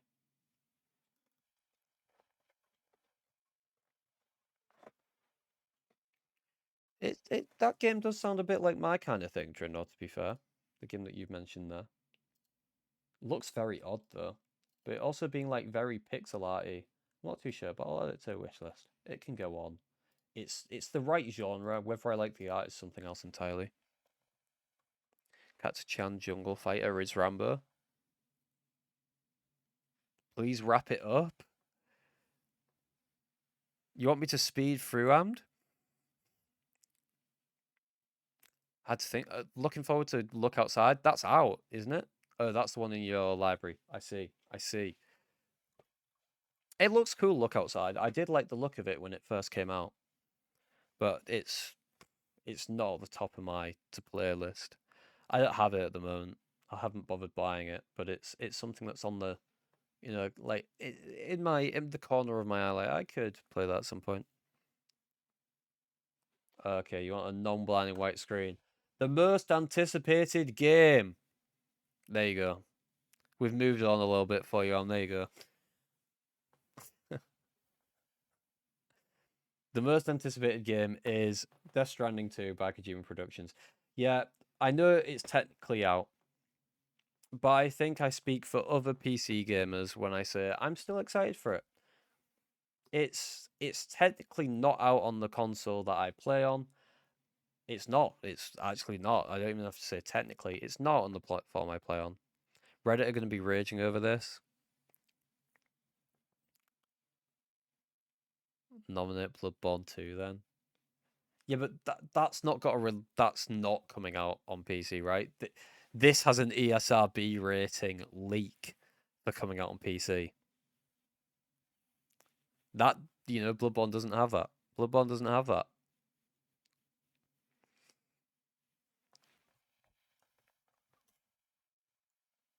Bloodborne on PC is my most anticipated game then. Does it have an ESRB leak that it's coming out on PC? I don't think so. Honestly, even if Miyazaki told me it was coming out on PC, I don't think I believe him. I'd probably check my calendar to check it wasn't an April Fool's first. This next week. Oh my god, that's crazy, man. Moving on, right. The next slide isn't an award. It's not an award. But the next slide is sleeper games of the year. So, when I say sleeper titles of the year, I don't mean games that are fucking boring. What I mean is games that maybe have slipped under your radar. Maybe you weren't aware of them. Some of these are games I've played. Some of them aren't. But they're games that I think look cool or are cool, and maybe they're worth your time. First up is Solcesta. Solcesta is a a roguelike. It's a single person roguelike, single player roguelike, all about chance. So it's about increasing your chance to get a favorable outcome effectively. It's all basically about playing chance. That's basically the gist of the game, but it's really fun. It's a really fun game with a weird art style. I mean, look at it. You can tell. Weird art style. Odd looking game. Charming though. Fun. I went through a period this year where I played quite a bit of it. If I was like, just chilling, I'd boot it up, play a little bit. It's in early access currently, but I enjoyed the bit of it that I did play. Next up, we've got Kingdoms of the Dump. I haven't played this one. And I think it's gone under a lot of people's radars. Trendall's clearly aware of it. I think Fiven is aware of it as well. It is like a SNES JRPG inspired game. So it's like an old style JRPG. It was made by two janitors. And it's a JRPG set in like a dump. Just charming. The art style's got a lot of charm. It looks really good. I saw a YouTube video about it the other day, and it was saying it's really good. It's really good. But I think it's gone under a lot of people's radars. So I kind of wanted to, give it a little boost. Like, oh, if you like your JRPGs, you might like this little indie one made by two guys. I want to play it. I do want to get around to it at some point. I think it'll be fun. I came home, did Lenori stall? Lenori stalled for like 2 minutes. Yeah, Lenori did a great job. I just wasn't having it. How you doing, Navagas? Are you chilling? Are you doing good? The third sleeper title of the year goes to another game that I think looks really cool, and I don't think it's very well known. Inkshade. Inkshade. Inkshade is a little bit Inscription looking. It's basically you're trapped in a room and you're forced to play a game, like a board game this time though, instead of a card game. You aren't going to put a game on here that you think is shit. No, I don't do a worst game of the year award because I don't feel I have enough time to play bad games, right? Like, when you work full time, why are you going to waste your time playing a game that's shit? I was never going to play fucking Mind's Eye. I mean, that's obviously the worst game of the year, right? Worst game of the year, Mind's Eye. I'm going to play it. I'm not going to play that shit. But I think Inkshade looks really cool. Just a little shout out to Inkshade. You get what I mean about like when you have, when you work full time, you're not going to play a shit game. I still want to do a fifth outward playthrough. I'm finding like now I have to try and prioritize the games that everyone says are good if I want to get around to them, because those are games I definitely want to play, right? Whereas taking a risk on a game that's not well known is a lot riskier because you don't have all those people going, you'll like this. So like, you don't have the time to play both. It's difficult when you work full time, isn't it? Duck Life 6. Did you play Duck Life 1 to 5? We only got like 50 or so games until we get too many responsibilities to play any games. Yeah, man. Yeah. Responsibility, right? Who'd have it? And the last game that I've given Sleeper Title of the Year to is a game that I think won some awards. So this was in this category before it got any awards. Still, I think its reviews are under 2,000 on Steam. I'm just going to double check that one. Yep, it's got under 2,000 reviews. So I'm still happy with it being in this category. And it is The Midnight Walk. The Midnight Walk looks really cool. I really like the art style. I just think it looks sick. That's why it's in here. And I just, for the cool art style that it has, for how, like unique and stylish it looks. I haven't heard much talk about it. I don't know if I'm not in the right circles or what, but I haven't heard much talk about it. So I just wanted to give it a bit of a I like what you're doing, it is a VR game, but I think it's just VR compatible. You can play it. I don't think it's VR only. It doesn't say on Steam it is VR only, as far as I'm aware. It says VR supported, but Steam does not outright say you need VR to play this. And as far as I'm aware, it's not VR only.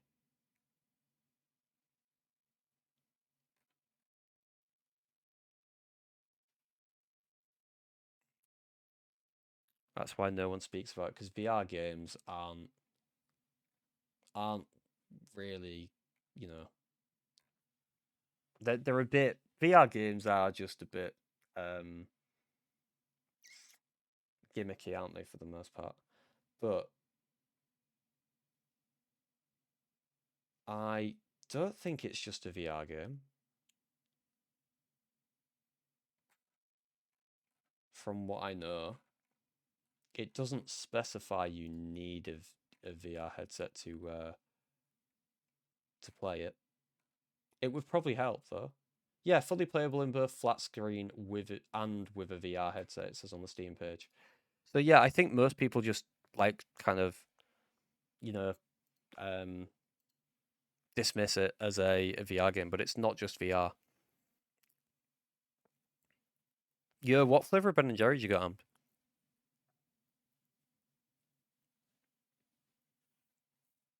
26? I don't know why 26 is there, to be fair. I think these slides had like slide numbers on, and I forgot to rub it off this one. So there's it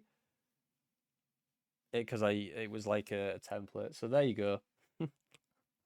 There's something that slipped through the fucking cracks.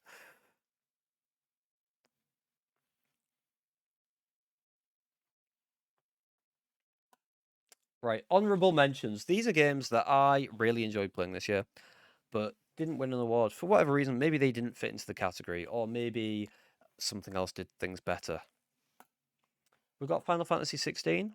I'm still enjoying it. I think the story early on was really good. It had some really nice political intrigue in it. Later on, the political intrigue is kind of tapered off a little bit. I'm still enjoying it though. It's still a fun game. Again, we've got a number here. Ignore the number. It's fine. We've got Dread Delusion. Dread Delusion I talked about earlier. It's basically it's an RPG, but I think it's like more an adventure RPG kind of thing. Bit retro-y.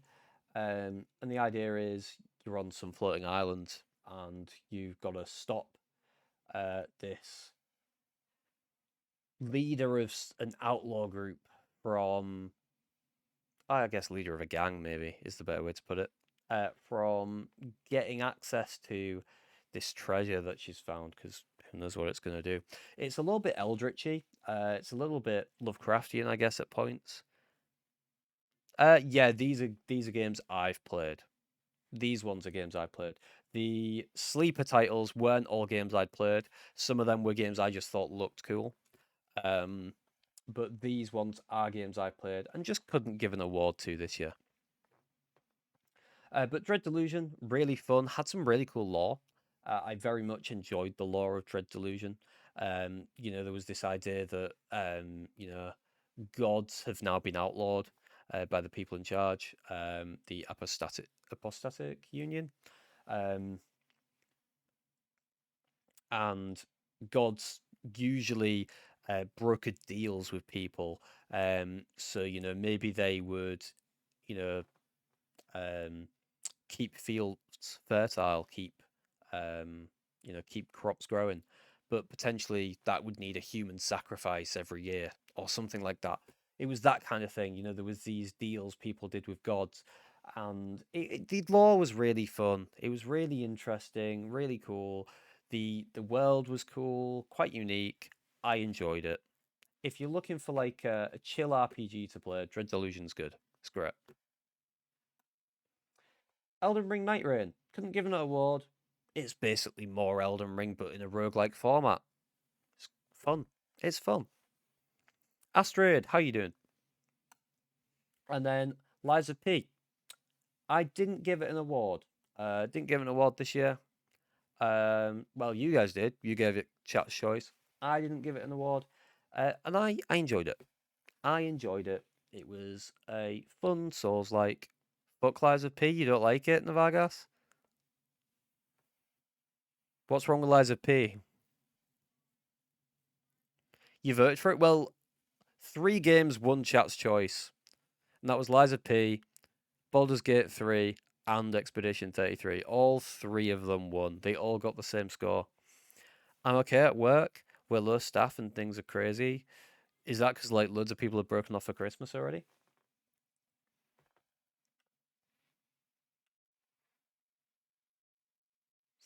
Oh, you won't believe what time it is now, though, guys. Now that we've gone through the honourable mentions.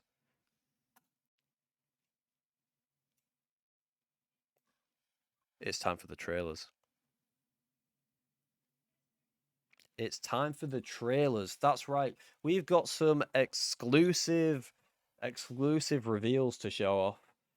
You know, never seen anywhere else previously. Sorry, this was a bad joke, but PowerPoint recommended the template. PowerPoint recommended that picture, and I couldn't resist. So, apologies for that. But you know, we have actually got some trailers that I totally didn't take off YouTube. Because I thought, hey, why don't we just like watch some fucking game trailers? I swear they're exclusives. You know, fucking Jeff's not got to them first. We were prepped. Oh fuck. Okay, here we go. Posting about this on Reddit. Oh god. I'm fucked. I'm done for. Here we go. Look at this. We got some trailers. Thought it'd be something edited by OGF. No, we did talk about doing something. We did have an idea for something. And she was like, I think it was yesterday. She was like, "Oh, should we put that thing together that we discussed?" And we didn't. We didn't do it.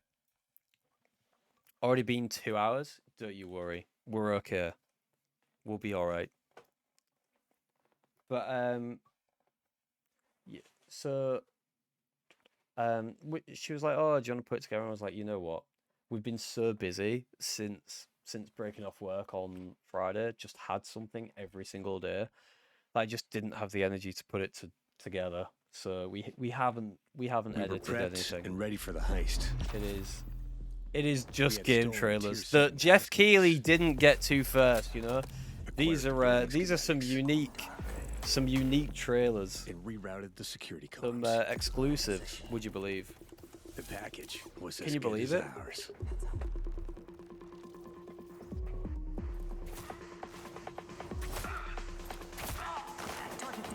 Every variable accounted for, but we fucked it up anyway.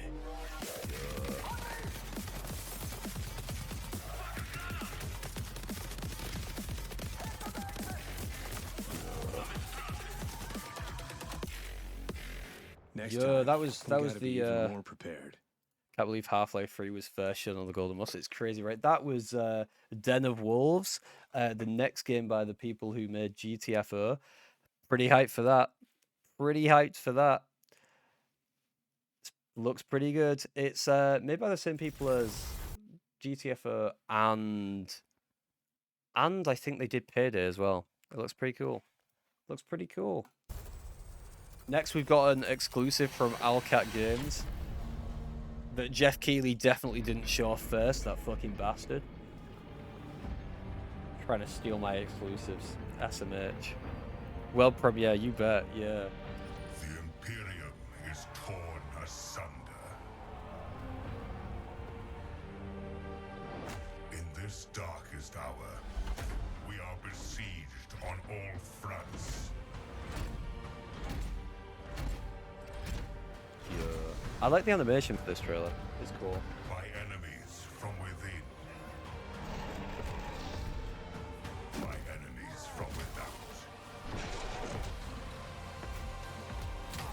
I am interested in seeing some more like Xenos in Dark Heresy. Cost. We must persevere. Every blade must be turned to our defense. Every soul, every dark secret.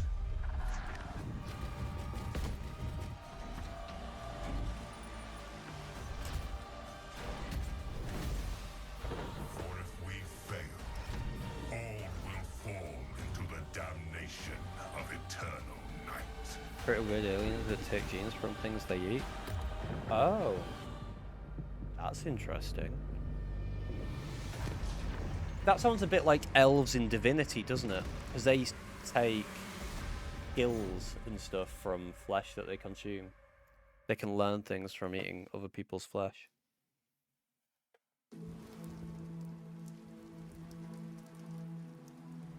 This is a world premiere. No one's seen this one before.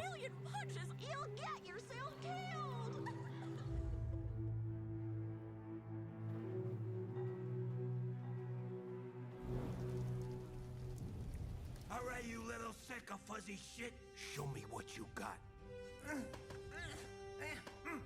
What? If you're gonna be champ, we gotta transform. What a game. Look at this.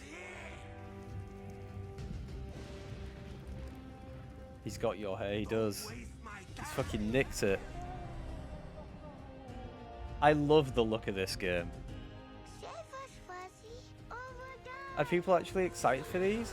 These are all games I am anticipating. I'm not gonna lie. These are all games I like the look of. Boy. Eat bread, crap, burn toast, carb load. This maid ain't gonna be itself. I've been taking dumps in there all day. Jab, jab, jab. Do you not like good games, Amd? Do you not like good games? Do you not want to play Felt That Boxing? Do you not think this looks like the best game that's ever been gamed? Sorry. Yeah, I didn't put in enough Japanese schoolgirls, that's true.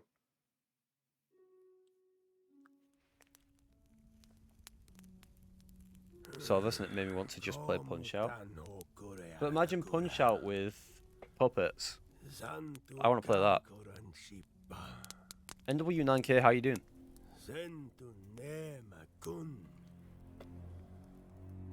This game looked kind of cool. You guys haven't seen it?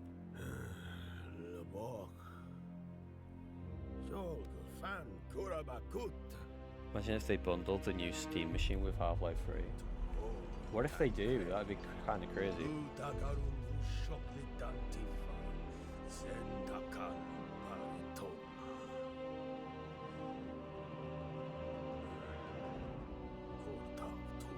To be fair, they'll need to bundle it with something, won't they?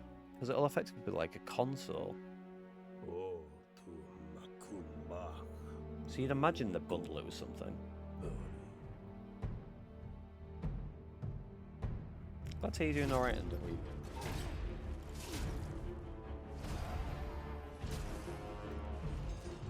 This game looks like a bit like, is it Dark Messiah of Might and Magic kind of thing?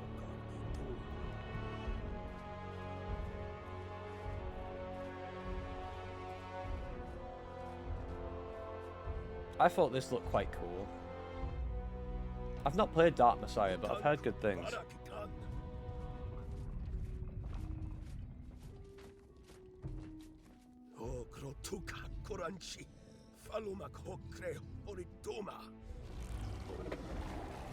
But yeah, when they sent this over for the world premiere, I was like, you guys, you spoil me.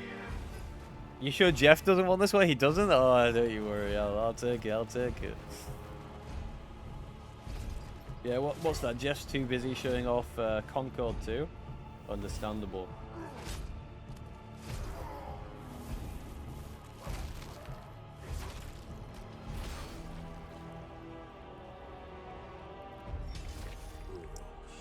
Did you guys watch the Game Awards this year? Anyone watch the Game Awards this year?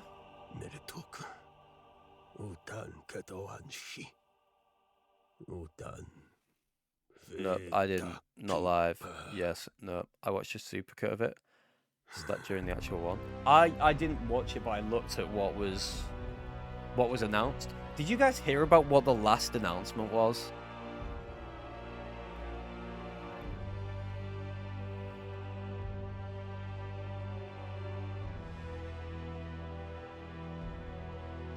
Let's have a look what we've got in here. I'm just gonna skip through a couple of these. This game's pretty cool. I played the demo of it. Really fun. Again, world premiere. There's a demo, but it's only for me. No one else has played it. Generic ass shooter, yeah. Concord, the game that's Concord 2 was the last reveal. Don't know why they paid for that slot. Really bad idea for them.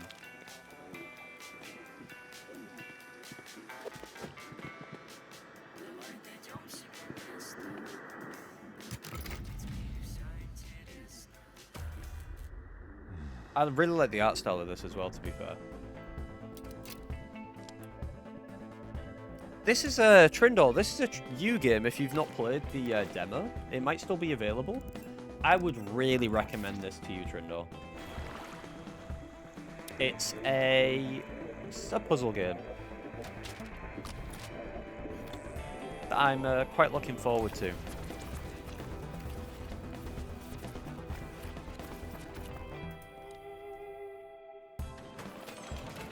It's about a maintenance man that wakes up. He's been in cryo sleep, and he wakes up, and the space station he's in is in disrepair. And it's about fixing it up. Really? Yeah, I like it. Yeah, it's a fun little game. Really charming art style as well. I do like the art style.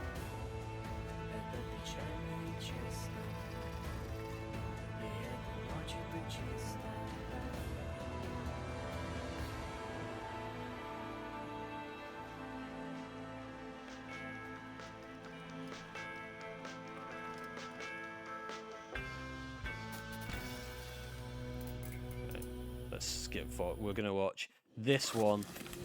Deep Dish Dungeon. If you guys haven't seen this, this is a... Well, you won't have. It's a world premiere. It's a really cool little dungeon game. About... We're going through dungeons, getting ingredients, cooking up food. This is like Delicious in Dungeon, right? If you've watched Delicious in Dungeon, that's what it reminds me of. Yeah, I think this will be a fun, almost friend slot game, but I don't think it'll quite be friend slotty. You know, as well, you know.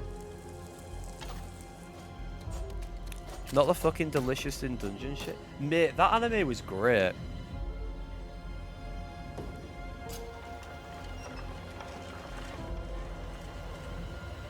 Delicious in Dungeon was brilliant.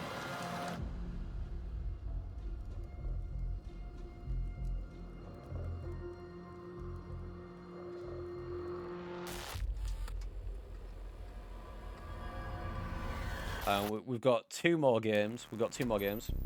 These are both world premieres. No one's ever shown these off before. No one's shown any of these games off before. Jeff Keighley, who the fuck's he?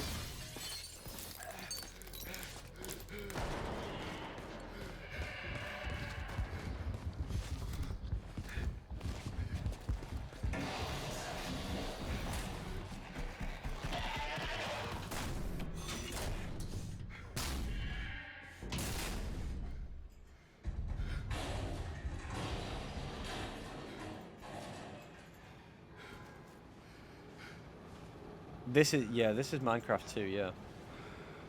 Bashing anime because I haven't seen it, but some of the people I know who have watched it keep trying to integrate it into my D&D games. Okay, that's weird, yeah.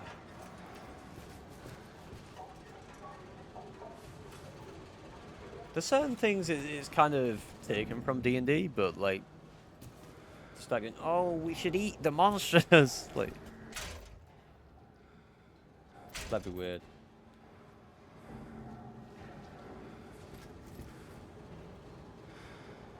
This is not a Lenori game. This is an everyone game, Lenori. It's like a cozy game. This is the definition of cozy game.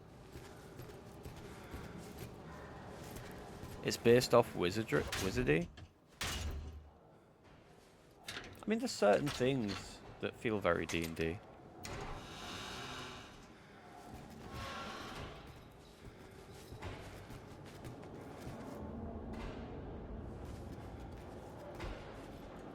It's worse trying to eat all the monsters or trying to shag all the women.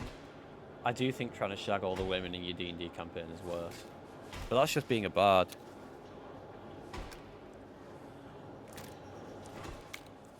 Trying to eat all the women.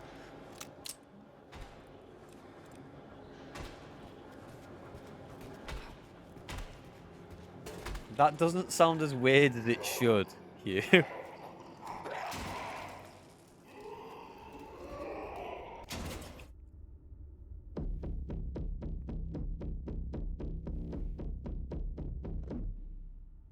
Oh, this wasn't the trailer I thought it was. Fuck. There was a really good trailer for Ill. Fuck, I got the wrong one. This is a world premiere. This get ready for this world premiere. You know, let me tell you, Jeff Keighley was like, you know, really wanting this premiere, and they went, no, we're gonna go to the Muffo 99 Game Awards, because those are the games, you know, those are Game Awards everyone's watching. Those are the Game Awards everyone's really interested in. Who the fuck's Jeff? Right? Who cares? Who cares who Jeff is? Who wants to watch Jeff? Jeff gets the statue. We got the trailer. Yeah, that's right. No one's ever seen this before. World premiere.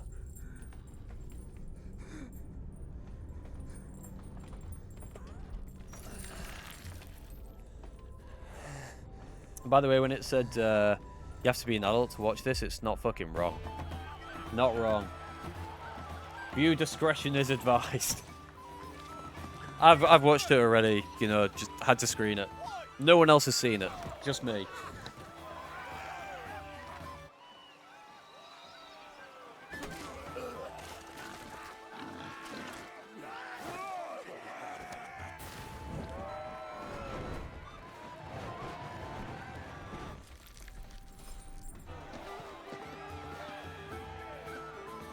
This guy's person. Oh no, no, don't tell them, no. Do they have to render a pig eating vomit? Tell me about it.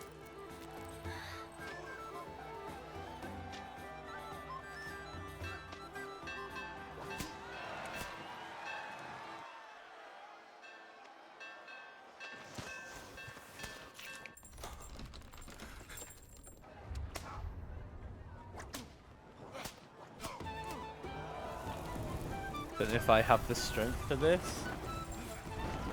It is a difficult watch, to be fair. I struggled with certain bits of this trailer.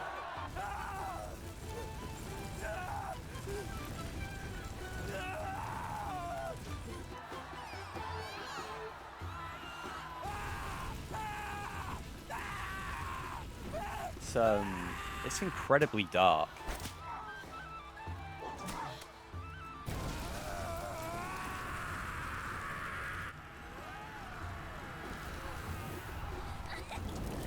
What the pig's eating the vomit. That's grim. This bit as well, with the burning flesh. Quite. It's this bit here, I think. Yeah, there. It gets a bit. Yeah, it does get a bit crazy, doesn't it? In that bit. He just baby bird that pig. I wish I was that pig. I take that back. I didn't mean that. You know, I don't usually struggle, but I think that trailer's quite difficult. I do think that trailer's fucking rough. What game do you think it is, guys? What game do you think it is?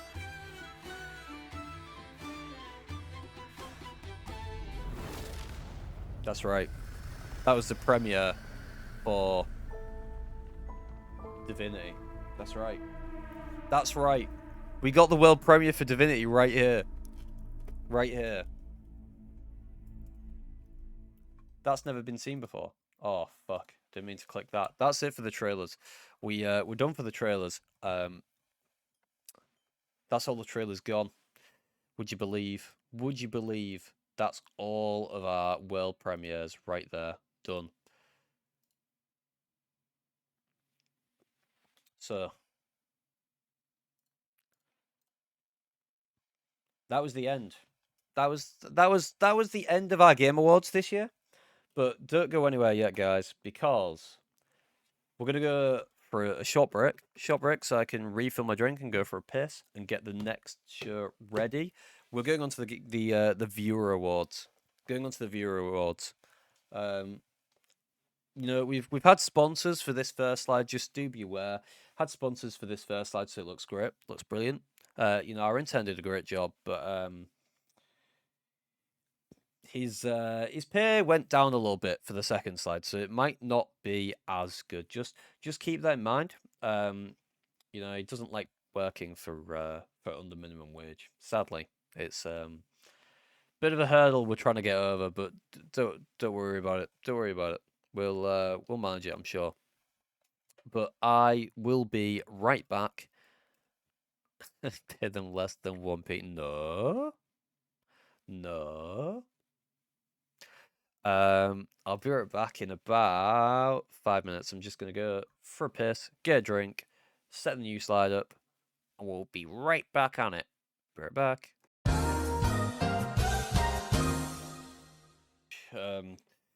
Change of plan between you know, going for the break and coming back. You know, I thought I was still gonna have the suit for a little bit longer, but the sponsors of the Game Awards paid for the suit. And they were like, we're not paying for it for longer than required. So they ripped it off me, and I had to, you know, put on what I had to hand, and it just so happened I had my Udi to hand, so I got it ripped off me by the sponsors. They said, no, you can't wear it for your second event. Fuck you. We're not sponsoring that as well. So yeah. Nice excuse. But check this out. Yo, oh my god. Is that a little guy in a chariot? Yo. DJ, how you doing? This is far more prestigious though. Yeah, are you sure? Are you sure this is... I don't know about that. I wouldn't say this is prestigious. That's Mara? I don't know Mara. I don't know Mara. But it's the Cheddar Awards! Woo! Did you like my you know, my representation of you guys here? I thought this looked like the average Twitch chat, so I thought, you know, yay! Woo! Didn't know you worked for Dreamstime. I don't. Do you know what's funny? That's also a callback. Does anyone know what that that fucking oh fuck. What's it fucking called? That stamp on the image is a callback to. Fuck, what's it called? Oh my god. Ah, the calendar. It is, Lenori. It's the exact same one. I saw it. I was like, I've got to use it. I've got to use it for that watermark. It's the exact same watermark. Crazy. Crazy it's on the calendar. We're the same as the calendar. Fucking cheap. Uh-oh, PC made unhappy noise there. That wasn't good. But the award categories this year. That's right, the chat award categories this year. Look, we've got a chat reward here. This is what you guys could potentially win if you win any of the awards. This is what you're winning. A chat award. That's right. We didn't have the money. We didn't have the budget for another fucking trophy, all right? We didn't have the budget. So we just used the same trophy as the Game Awards. That's right. We don't have the budget. We we had to cut corners somewhere. But first category, funniest chatter. We've got the meanest chatter. We've got chat lawmaster. The scariest chatter. The chat connoisseur. So the chat connoisseurs for the person with the best taste in games. The blank show award. Oh, what could that mean? We'll find out. We'll find out. We'll find out. I'm not going to explain all these now. I'll explain them when we get to them. We've got the Steady Hands Award. We've got the Weird and Wonderful Award. They should have been the other way around. Well, we've got the Creepy Stalker Award. The Troublemaker Award. The Action Hero Award. The Saltless Loser Award. Don't know who that could go to. That could be anyone, man. That could be absolutely anyone. That's up for grabs today. The Saltless Loser Award. And we've got the Chat Plastermancer Award.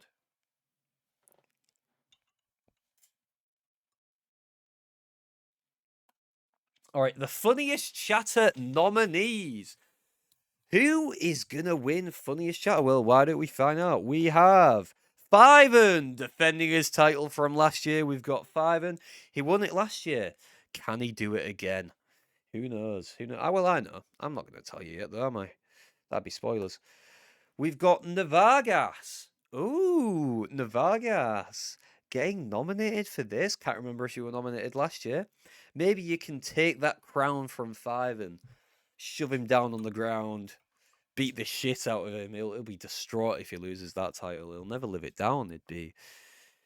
You're getting cold feet? No. Don't get cold feet here. You're here because you're one of the Titans, according to chat. And then the third nominee, we've got Lenore. Lenore, apparently you're funny. Apparently, it's... I wasn't aware, but everyone else thinks you're hilarious. Yeah, but the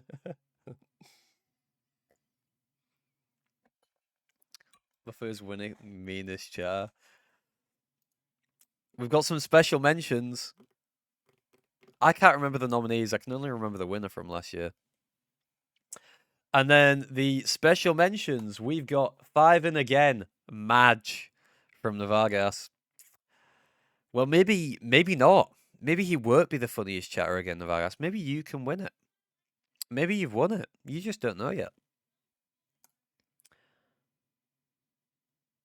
And then Am995, because man don't eat salt from Derp Chat. Apparently that's what funny is. FNAF was last year. Oh, was FNAF a nominee last year? Not this year. No one thinks FNAF. No, but didn't FNAF King vote for himself last year? And we called him out for it, if I'm not mistaken.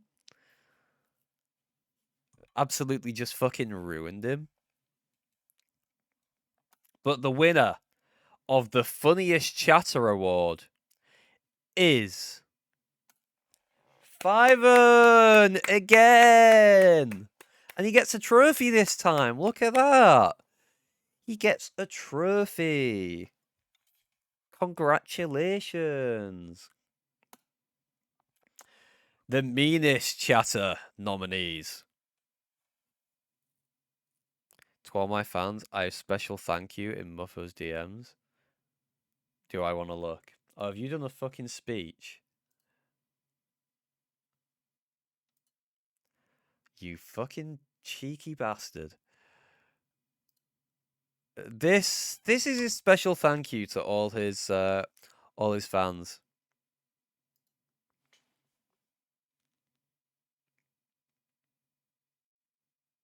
You know what's really bad? I don't look out of place there, do I? Really?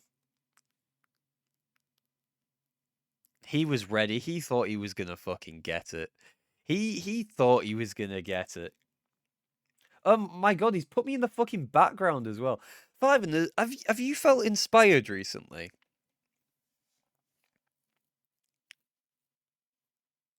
Have you felt inspired recently? You're going out of your way to make stuff, man.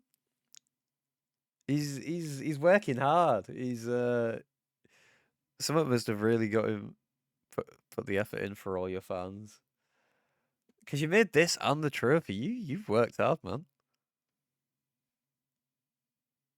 As if my first face was over every single one of them. Or what if, like, all of these, he just edited them all out and it was me in different poses? That would have been a lot of effort. That would have been a lot of effort. This is still high effort, though. This would have took a little while to do, like, to key this out and everything. Yeah. How long did it take, Fiven? Roughly? Because this wouldn't have been a quick fix.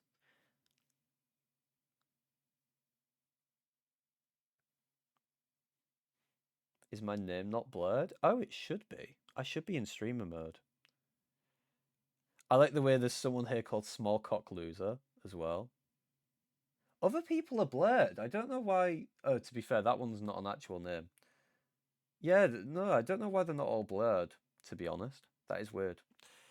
Because they should be, because it is in streamer mode. Oh. Oh, you had me cut out already. Couple hours with a podcast on. That's quite good for a couple of hours. Not bad work. Good edit.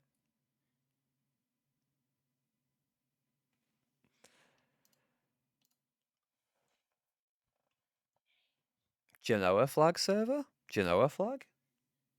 Genoa? Where the fuck's Genoa, man?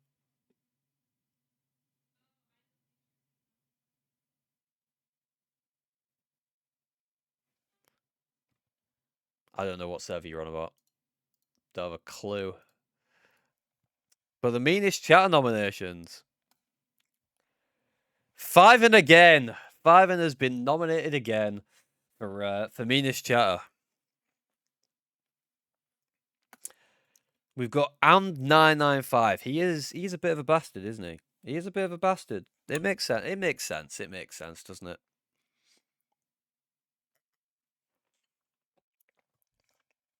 And then the last nominee, we've got, I don't even know who it is. We've got Navagas. Navagas is mean? Oh my god, I can't believe anyone would say that. He's such a lovely, pure being. How could anyone say he's mean? I've been good this year. Muffer where? I'm not a chatter. No one nominated me for this, I don't think. They might have done, actually. We've got the special mentions. Should we find out? Navagas literally said that one racist thing. Classic Navagas, always saying racist things, eh? He's always saying racist things. Always. You know, that's the one thing I say about Navagas. Is the chat racist? I can't remember. He did say, yeah, he did say a certain word. I can't remember what it was. But he didn't have a clue what it meant. Navagas always ignores my hellos. FNAF King. Oh. Oh dear. Oh dear. He ignores hellos and he says racist things. That's looking pretty bad, isn't it? That's sounding pretty mean. None. Oh. None from Nugget. Nuggets, look at that. Nugget's pure. Look at that. Nugget saying no one is the meanest chatter. There is not a mean chatter. That's so pure. So pure. The rest of you, look at that. Everyone else ready to throw people under the bus. Not Nugget. Not Nugget. No one is mean to me because they're afraid. Derp also takes the no one stance, but not out of purity. Not out of purity, more so out of I'm an hard cunt. No one can take me, you know. I'm Derp chat. I clearly wasn't here for the Vargas's red pill moment. And we've got one more special mention. Fiven, but that's what makes him funny. Also, Bomber, I remember he told me to shut up once. Can you guys believe that? Bomber told Lenori to shut up. Can you guys believe that? That's so harsh. That's so mean, isn't it? That's so mean. Bomber, honestly. Meanest thing I've ever heard anyone say in this chat. Shut up to Lenore. Devastating. That's awful. Well, the meanest chatter. Yeah, that is fucked up. I think only one of those votes went through. I don't think I put the Bomber one through. Women are allowed to vote. The meanest chatter of 2025 is Amd995. And you know what's quite sad about that, Amd? You didn't get funniest chatter as well, so there wasn't a way to mitigate it. You are just a mean bastard. You're just mean. You're just mean. Suck it, Feline. Congratulations on being a mean bastard. Maybe you should contemplate the things you say before you say them.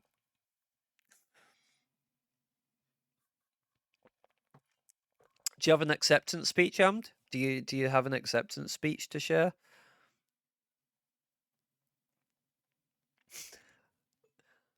Sorry, we don't have time, Amd. We've got to move on. Chat Lawmaster nominees. Oh,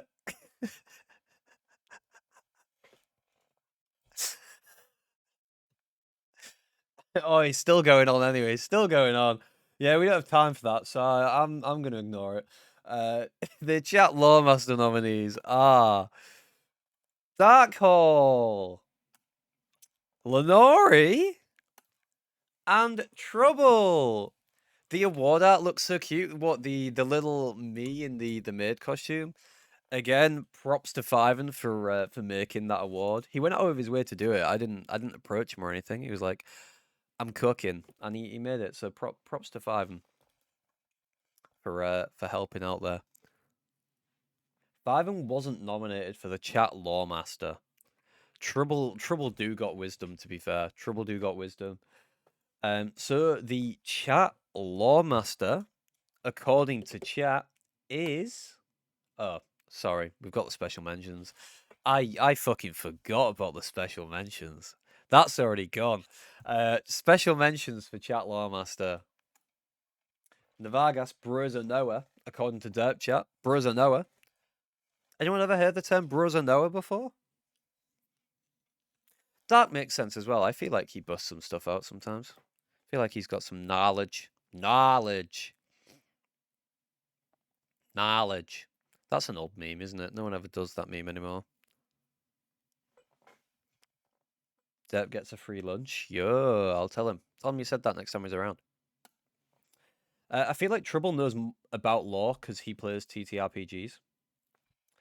Lenore's backed it up. Lenore has backed it up. And to be fair, it's true, right? It's kind of funny. Like, the way it's like, oh, yeah, I feel like he knows it just because he plays TTRPGs. But it's also true. TTRPGs do tend to be deep in lore. Do tend to be pretty deep in lore.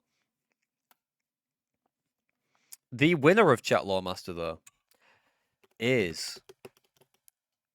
Darkhole. Dark is officially our Chat Lawmaster, apparently. Apparently you guys just think Dark knows his shit. Dark just knows about his games. Dark knows the lore. Dark knows the lore. He's our Lawmaster. Where is he today? Where is he when you need him, you know? We need him right now to tell us all about some lore, but he's not here. He's not here. I think he's back at his family at the moment for Christmas. Probably chilling with his mum and dad. He's missing important lore. SMH. Wish I remember who I voted for. Yeah, to be fair, that probably would be good, wouldn't it? If you could remember. The scariest chatter. Ooh, Snark, how you doing? Too bad you did this. The votes went out at like the end of November, man. The votes went out like mid to late November. Because I needed time to then put everything together once I got the votes.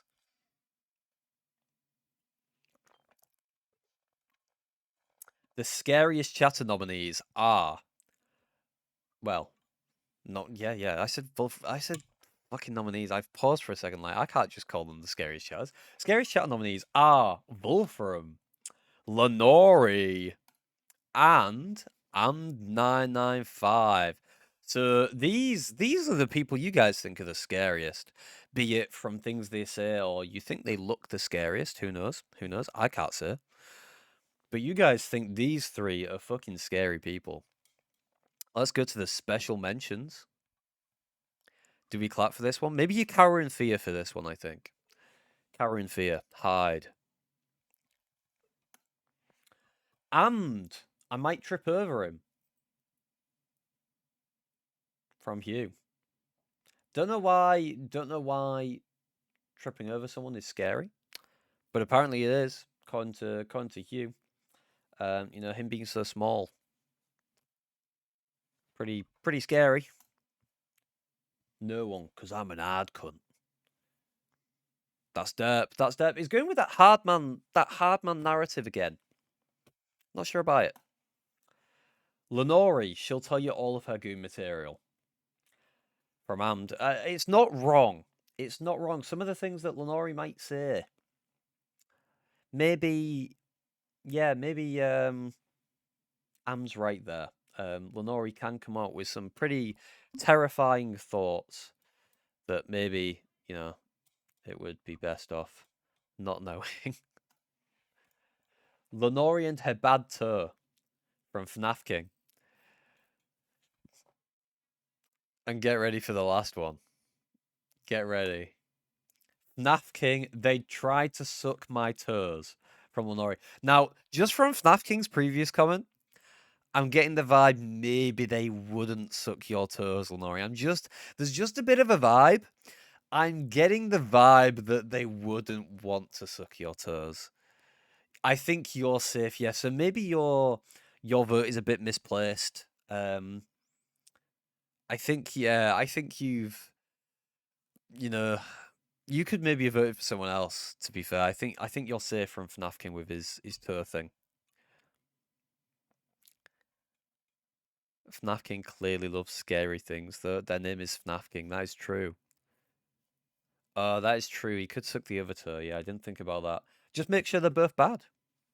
Problem solved. And according to you guys, the scariest chatter is officially Lenori.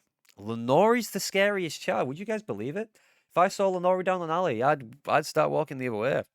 Ooh, terrifying. Fucking scary as shit. No way you're the scariest chatter. Yeah, I'm sorry to tell you, Lenori. Everyone's decided you're the scariest.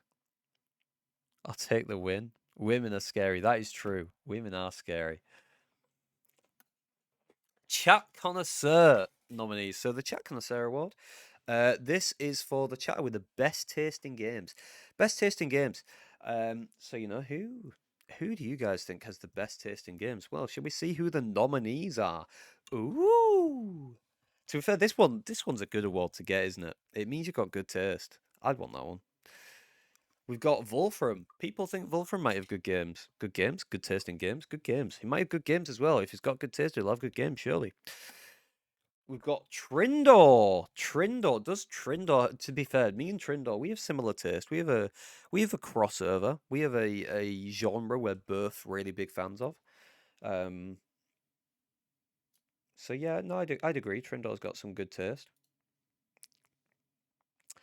And we've got Navagas. Navagas also has a bit of crossover with me. Navagas has some good taste. Could be any three of them. Any three of them. But before we do find out who's got the good taste, should we find out who the special mentions are?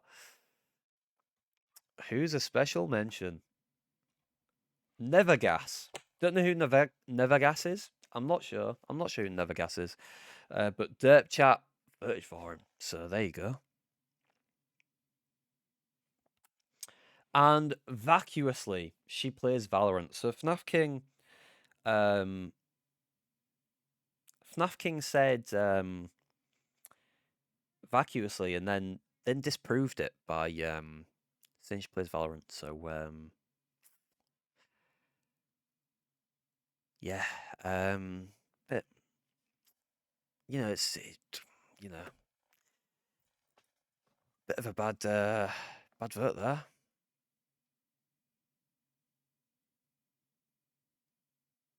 You throwing bricks at me? You throwing bricks at me, Snack? So yeah, not a great vote there, is it? Disproving your own vote, SMH. I don't know. I'm 995. That really shows you have confidence in your decision making there, Lenori. I don't know. I'm 995. Yeah, that's look. This vote is serious. We take this vote very seriously. You know, we put a lot of thought into our decisions. Who wins? And, you know, just like yeah, just give it to him. No, no, no, no, no. You got to put thought into this. You got to consider, you know, the implications of giving someone an award. You know. Gotta have some fun. Is throwing bricks at me fun? Is that what you do for fun? You like Persona and stuff? Oh, oh dear. You're also like Japanese teens?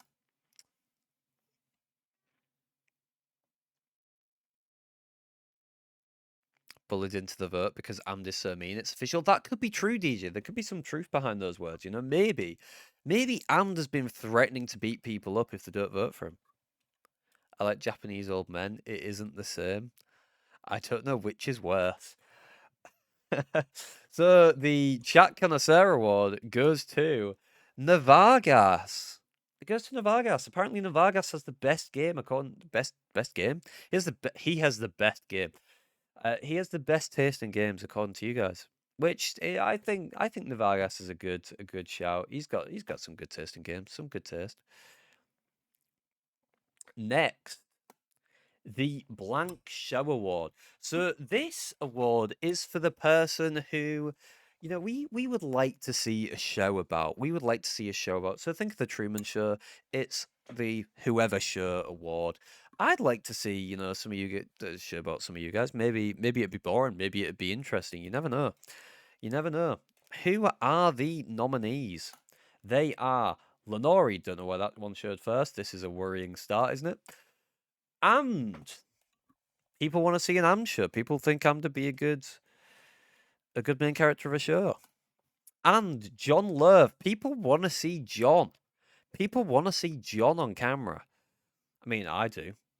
He's a nice man, but will he win? Will he win? Well, on to the special mentions first.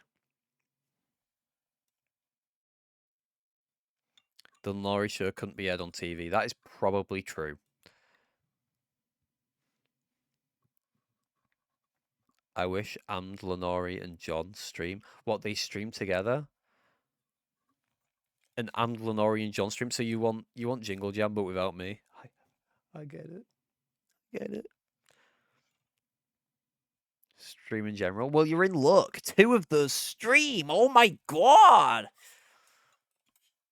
That's crazy, dude. I've literally considered streaming before, but I'm too shy.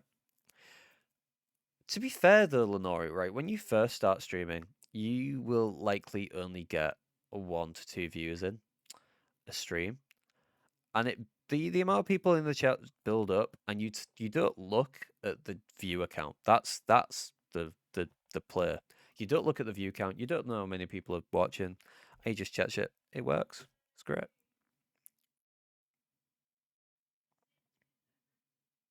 I'll be there every stream. You've already got a fan base. Look at that. Everyone's like, yo. Lenori, start streaming. So the Show Awards special mentions. We've got... I really don't know, man. I feel like no one has exciting lives from Lenori. Well. Yeah, none of us have exciting lives, guys. So I guess we should just like stop doing this now and go do something else, because you know, as Lenori said, we don't have exciting lives, so this isn't really exciting, is it? Because we don't do anything exciting with our fucking lives, do we? According to Lenori, so guess we can just go do something else now. Yeah, like I guess there's no point in doing the rest of the awards. It's just not exciting. So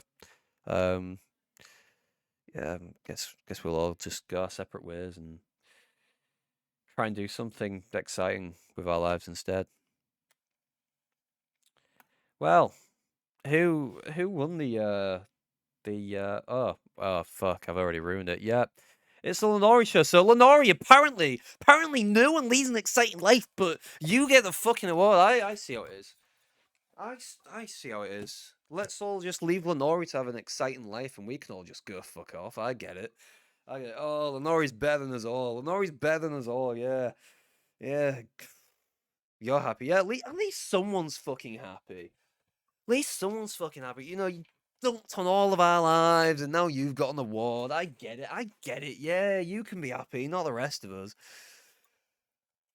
Wouldn't 80% of the amateur be driving lessons, and the other 20% saying slurs? So that'd be good for a certain audience, I'm sure.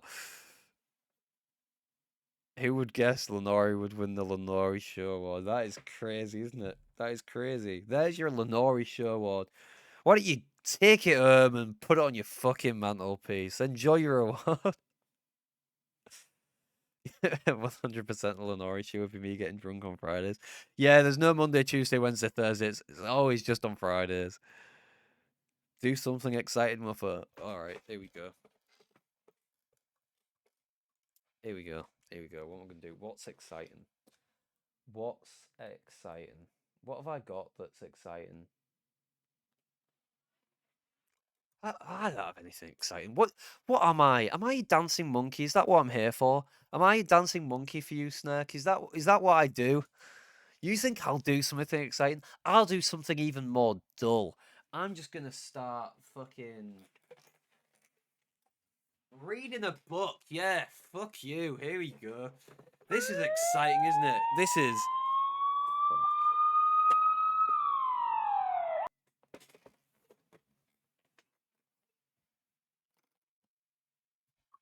Is that exciting? I'm on the floor now. Is that life changing? Is that exciting? Real interesting, that, isn't it? It's crazy. We live in a society where you can just get down on the floor. No one can stop you. Damn, that's exciting, isn't it? That's crazy. Oh. Muffo's like the John Richardson of Twitch. What, really boring and autistic? Is that what we're going for? Boring and autistic? Lovely. That's what we like.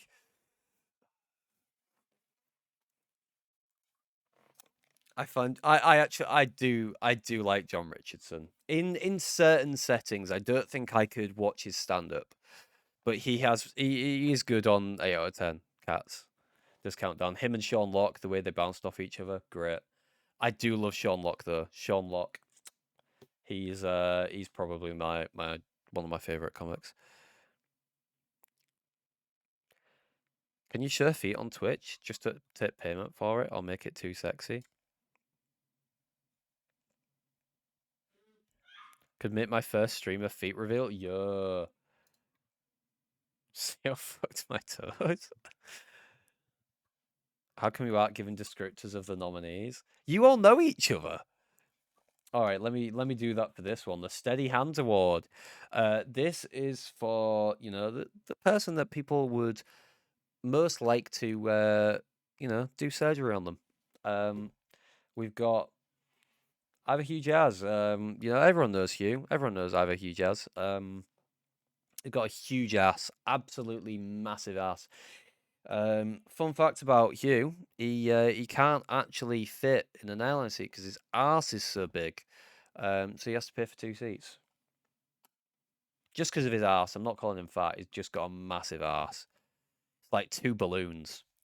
And then we've got Wolfram. Fun fact about Wolfram. He has a theory that if you like fish and you're a man, you're most likely bisexual. There you go.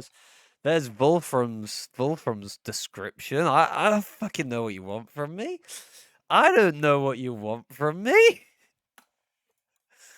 And then we've got Lenore. Lenore's Lenore. I mean, you can't really describe Lenore. Lenore is just Lenore, right? Lenore's Lenore. Lenore. There you go. There you go. What else have these people been in? Not another person. Oh, sorry. I'm so sorry. I'm so sorry. Oh, fucking hell. All right, moving along. Special mentions for steady hands. Trindor, very smart man. Chat 21. Derp believes in Trindor. Believes Trindor's very smart. Trindor's a very smart guy. Look at that little pat on the back to Trindor.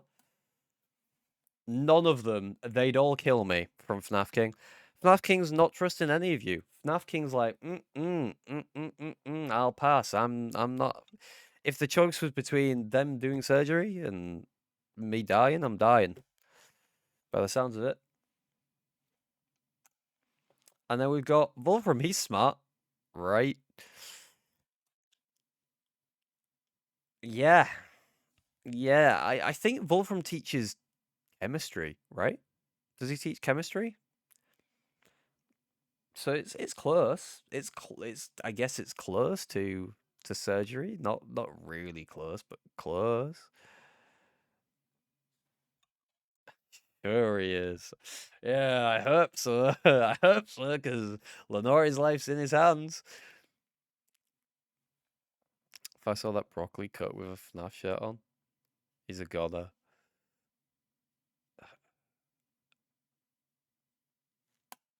The winner of the Steady Hands Award, according to chat, who I very much am like, oh god, no, why? Why this person? You're all doomed. It's Lenori. It's Lenori. You guys think Lenori would be the best person to carry out surgery on you? You're fucked. You're fucked. You're all fucked. Like what? Like I don't know who I'd pick, but I think Lenori would be my least likely choice. You could do it. You could do it badly. Like I'm not saying you couldn't do it. You could do it badly. You could do it fatally. Some would consider that not doing it. Steady hands and scary.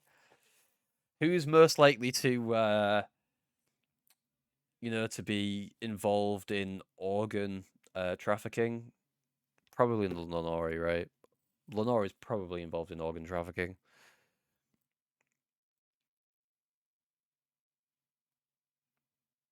I'd pick Amd after a shared bottle of rum. The Lenori show could be a medical drama. Oh my god. What about a medical sitcom where everyone fucking dies? Last year there was an award for who would be the most successful in the Vargas one. Do you think it aged well? To be fair, I'm working lots and debt-free now compared to last year. Yeah, that's nice to hear, Navagas. That's good to hear. I'm glad to hear it came true. Look at that. Look at that, chat. You did pick the most successful person. Because he's, he's employed and he's debt-free, but he's probably not happy because, working lots, loads of money, no time to spend it, no time to yourself. It's rough. It's rough. Working lots is hard, man. It's tough. Working lots of loads of debt now because I have a mortgage. Oh, it went backwards for round. Well, that's why no one voted you the most successful chatter. And that's the reason there. Bam. The Creepy Stalker Award. This is for the chatter people think is the most likely to go to Leeds to try and hunt me down. The nominees are FNAF King. FNAF King, who's known for wanting to suck toes. Dark Hall, who knows me in real life, so it's an interesting one, isn't it? And 995. People think Anne's really gonna travel really quite far to hunt me down. It's interesting that. Dark is the most logical. Bin Raker? Is he been raiding bins again?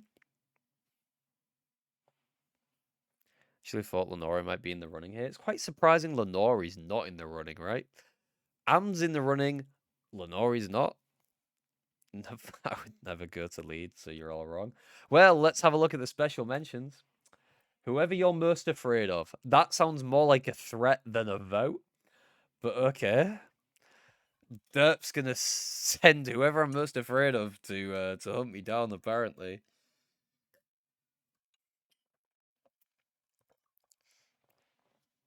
You'd have actually understood if you were in here, Lenori. Wow.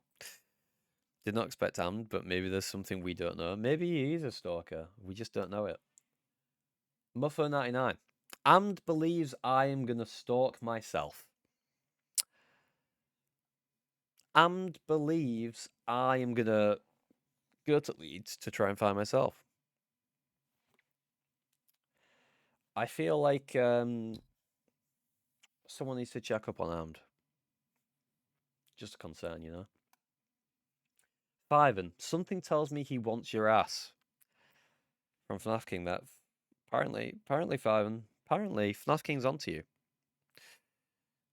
If Muffo is stalking himself, he has a head start because he knows exactly where to look. But can I ever find myself? You know, that's the philosophical question, isn't it? Will I ever find myself? That's deep, man. We just got real deep real quick. I never hide that. FNAF King's not wrong. Only you can answer that question. God. Existential crisis kicking in. FNAF King, anything for the tours, and it is true, it's true. FNAF King will do anything for tours. It is very true, we all know that. And the Creepy Stalker Award goes to Dark Hall. I don't know why you guys voted for Dark here. You guys all just thought Dark was the Creepy Stalker. I honestly don't know why. Dark Hall, woo! Congrats, Dark. He's not here. But be sure to let him know that he got his Creepy Stalker Award. I'm sure he'll be happy.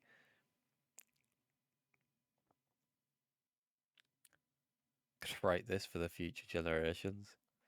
Knows the most lore and the stalker. That makes sense, actually, doesn't it? He knows everything, so he can stalk better. Yeah, that's smart. That's real smart. Weird and Wonderful Award.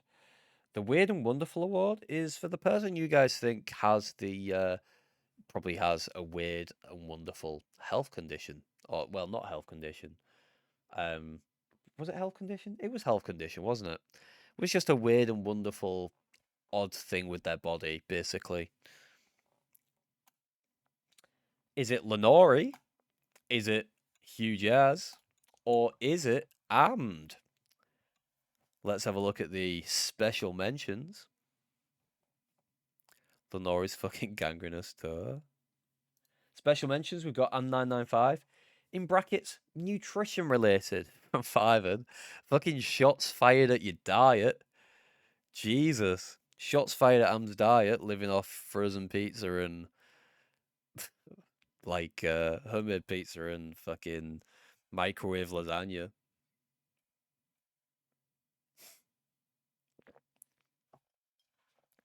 Cheese and plain pasta. To be fair, right though, I'll sometimes have cheese and pasta if it's like I'm not feeling well. If I'm ill, that's my get well meal. You know, like some people will have like toast. I have pasta with cheese on.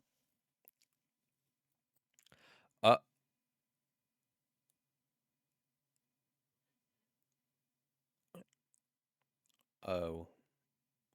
Oh. Wait, just cheese? We're talking just cheese for a meal?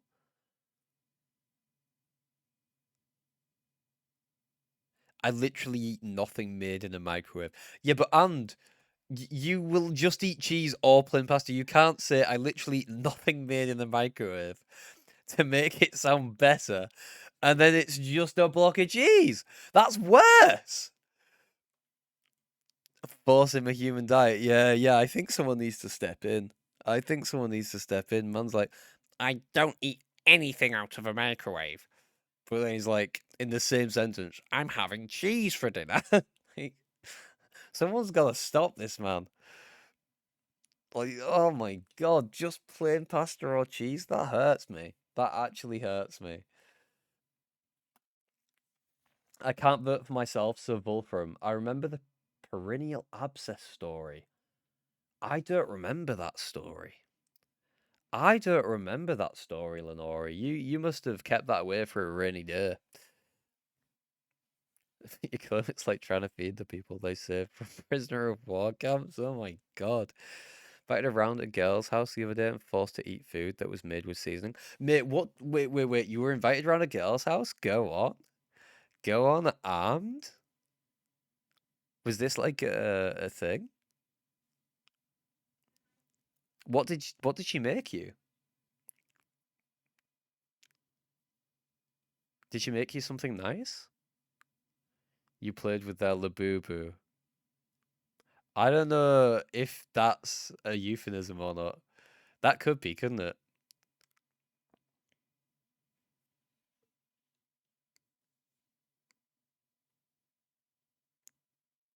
She also told us that Amd is bald. Who, who, like, what did they cook you, Amd? What did they make you?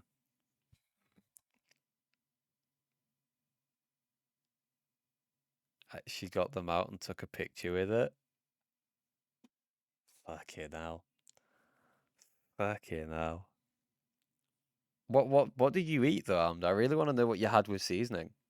Chicken and rice and curly chips. That's for you. That's not a bad meal though. Instead of cheese, right? That's pretty good.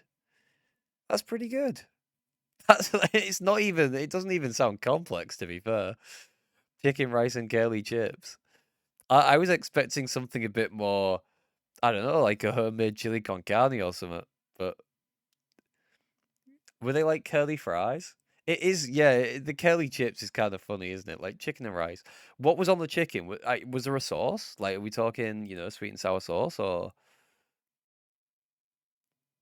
chips and rice are quite common together in the UK. Like, if people get a takeaway, they might get both. I wouldn't. I don't manage that much, but some people do. Don't know what was on it, but it was banging. Oh my god.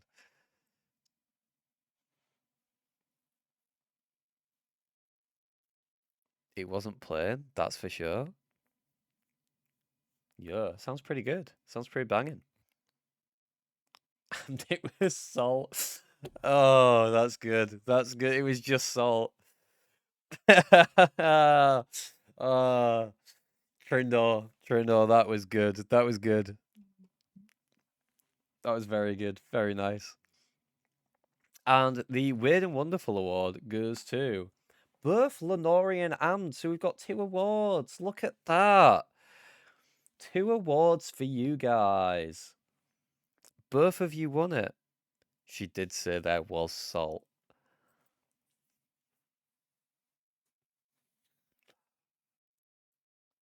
Cut the award in half. No. Look, we may not have a high budget, but we've managed to get 2 awards just for this one. This is for the chance of having a weird health condition.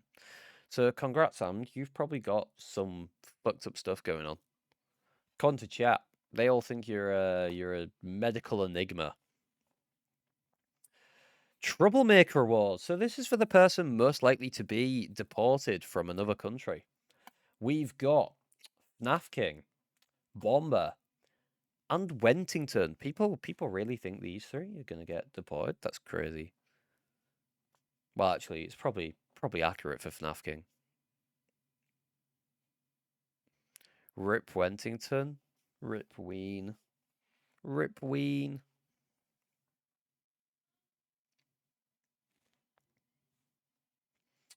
And the special mentions we've got. I don't know who currently lives in the US from Trouble. That's a very topical one to go for, isn't it? Trouble's like, oh, here we go.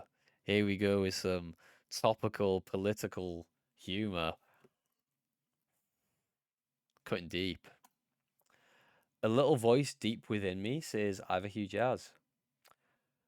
Hugh, Lenore thinks you're a bit of a troublemaker. How do you feel about that? Have you ever been deported? You gonna get deported? Maybe Lenore is seeing the future. Navagas is the closest to US. Yeah. He's not quite in the US though, so he's safe for now. He's safe. And the Troublemaker Award goes to FNAF King, I think that makes sense. Out of the 3 nominees, that one makes the most sense. I mean, look, the type of things FNAF King says in here. FNAF King's definitely getting deported, right? Definitely getting deported. 100%. Congratulations, FNAF King. You're on the next flight out of here. FNAF King on his way to Guantanamo Bay. And then we've got the Action Hero Award nominees. That was weird. It just kind of went back for a second there. That was really weird. The Action Hero Award nominees are Derp Chat, and Wolfram.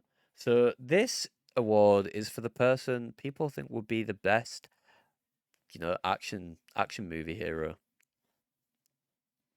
FNAF King's out of here. FNAF King's out of here because FNAF King's gonna get deployed, man. That's what chat's saying. Derp Chat's probably the strongest one here. Why do you think Derp's strong, Navagas? Me? You apparently you're going to be an action hero. And special mentions.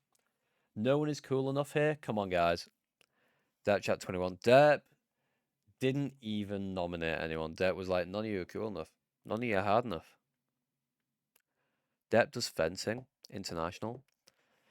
Fencing's like a posh sport, though, isn't it? Like, I've never done fencing in my life.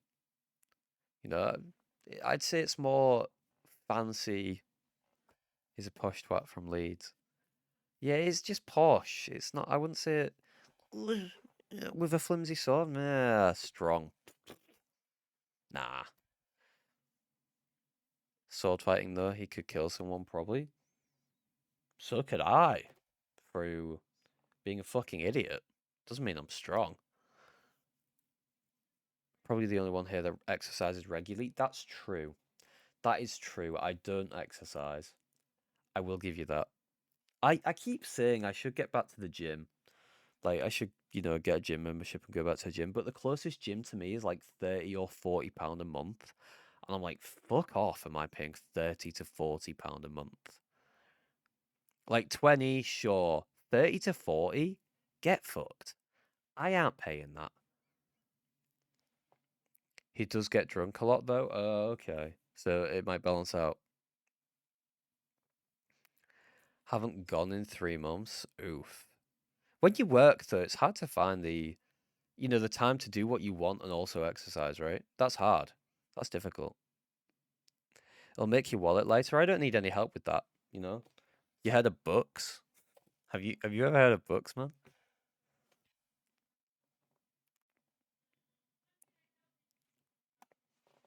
I'm 995 in a racing movie because he drives cars, so he'd be good at that. I think that's wishful thinking. I think he'd be going, no, too fast. Slow down. You'll never pass your test like this. Stop. Gonna get me in trouble with the law.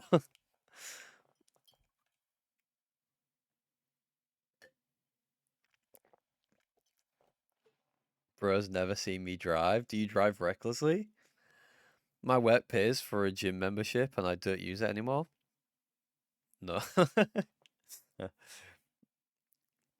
No, I used to work at somewhere that had a gym inside it, but like I'd have had to get an earlier bus in to go to the gym or a later bus. And I'm like, you know what? After work, I don't want to spend any more time here. It was an awful place to work, so it could get fucked. You drive well, just fast. The Action Hero Award goes to Am995. People out here think Amd would be the best action hero. People out here be like, yo, Amd drives fast. Amd is the action hero that we need here, apparently. So Amd, when are you gonna release an action movie? When are you gonna do emergency stop the movie, as DJ says? Is it coming, this summer? An action movie that changed everything. Next Tom Cruise, except not a Scientologist. And and not I don't know. I don't really like Tom Cruise, to be fair. Not a weird guy. How about that? Not a Scientologist and not a weird guy. Can't wait for the scene with the top off. Well, you know how you get Bond girls, you'll get Amd girls. But it'll be them cooking him food with seasoning on it and him going, "Oh, it's quite nice, actually." Don't know why that was my Amd impression. I don't know why that's it, but that was it. Next action movie is when I drink tea and rate them. Why are all the Amd girls Japanese? Yeah, no one knows. No one knows. It's just it's just a pattern. Just a pattern people seem to be seeing. There's nothing in it. Trust me, there's nothing in it. They're all Japanese or redhead. The Saltless Loser Award. Who could get the Saltless Loser Award, do you think? There was multiple nominees this year. There was a lot of people nominated for the Saltless Loser Award. So many. Because there's so many people in this chat who have never tried salt before. It's true. So many people who've never tried salt before, never eaten it before. But there was only one who came out on top, and that is Amd995. Yeah, Amd is a saltless loser, according to you guys. Just honestly, has no salt, has never had salt. It's absolutely insane. Maybe someone should just, give him some salt. Find out his address, send him some salt. That's what we need to do. Make sure he learns how to use it, Undisputed champion, the undisputed saltless loser. He deserves pink Himalayan rock salt. That's the stuff, innit? That's the stuff. What's the thing with pink Himalayan rock salt, actually? Why, why is that a thing? What's in the box? What's in the fucking box? What's in the fucking box? Hey, Salt just subscribed. Congratulations. Thank you for the gift sub to Salt. Maybe we could then send that over to Amd. You guys wonder why I'm the meanest chatter? Yeah, I am not salty. I just speak facts. I don't know about facts. Don't know about that. It's just fancy looking. Trace minerals, allegedly, so nothing. It's just odd, isn't it? Just odd. And then we've also got the chat Plastomancer. I don't know why it keeps, doing a weird thing, but oh well. That was weird. No more weird thing, please. Slideshow, please make it to the end without any weird glitches. This is the person most likely to be a great plastic surgeon. And weirdly enough, you guys voted for Lenore Mara. I find that crazy, right? Lenore, a great plastic surgeon. That's insane. But Lenore, I think you'll kill it. You'll make loads of money. And just when you do have all that moolah from being a great plastic surgeon, remember this guy. Remember this guy. I believed in you. I said you could do it. I helped you all the way, and maybe you could repay that, with those big wages. It's just a suggestion. Maybe you should do it though. Can you operate my lungs? Operate them. You want Lenore to breathe for you? I think you'll kill it. Not the best choice of words to say to a plastic surgeon. They're the best words to say to a plastic surgeon. I think you'd be really good at giving Kim Kardashian a cloaca. Kim K, she comes in, she wants a cloaca. You'd be the one for the job, Lenore. I'm telling you, you'd be the one. You could give that cloaca. And with that award, we've reached the end of the chat awards, guys. Thank you. Thank you for another year of award season. It's been good, right? It's been good. It's been a good second award season, right? We had some good chatter awards. We had some good game awards. The world's first and foremost human cloaca expert. That's Lenore. All that winning, impressive. Who had the most awards? Shall I count? Shall I have a quick count? Lenore, Amd. Oh god, scrolling back through this is gonna be messy, isn't it? Let's have a look. Oh, it's not on your screen. Bear with. I'll just do this, and then I'll... Five got 1, and 1, Dark 1, Lenori 1, Navagas 1, Lenori 2, Lenori 3, Dark 2, Lenori and Amd, so that's Lenori 4 and 2, I think, at that point. I think Lenori sweeped. Yeah, it's a coin flip between Amd and Lenori. Lenori just won, I think. Just.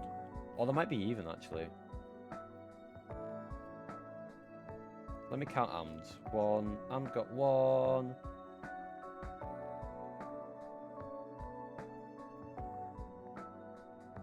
I feel like I've missed one.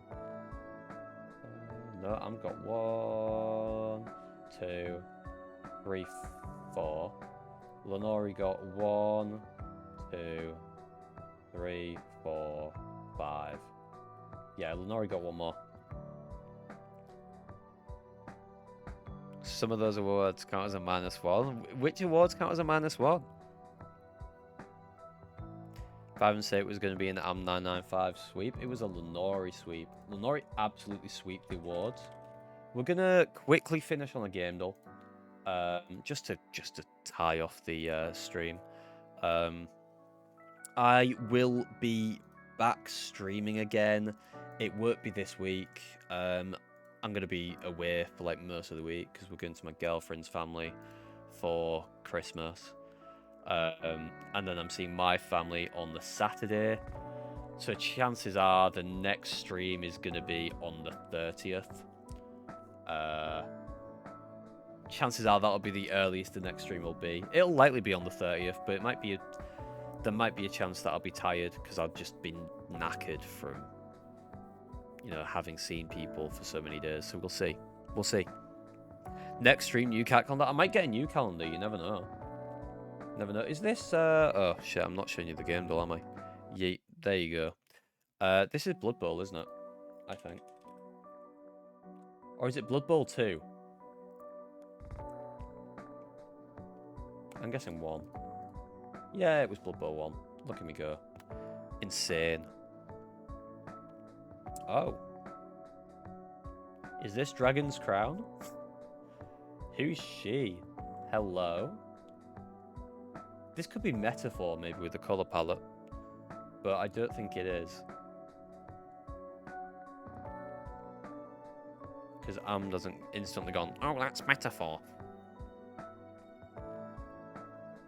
I'd like to thank all my fans for the support. Yeah, this chat isn't filled with Muffa viewers, it's filled with Lenori fans. That's true. Don't remember seeing thighs like that. They are some big thighs, aren't they? We can try it. I don't think it's a bad guess. No. Oh. I don't know this one, I don't think. But it looks cool.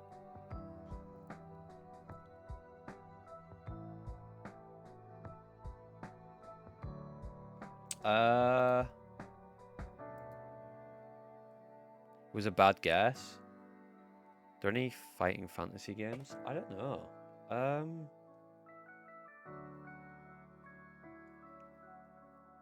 Golden Axe. It's not Golden Axe.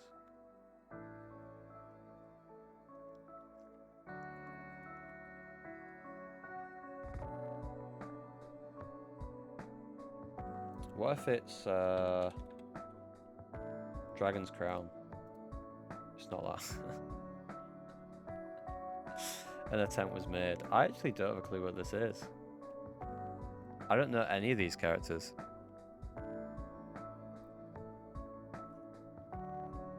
Do you know that? Have you done the game doll today, Fiven? I'm guessing as you know what it is, but you're not saying.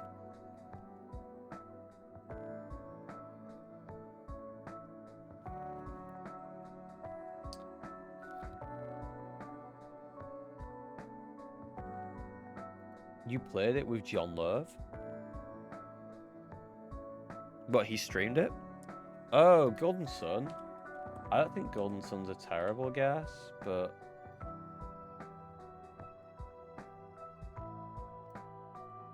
no.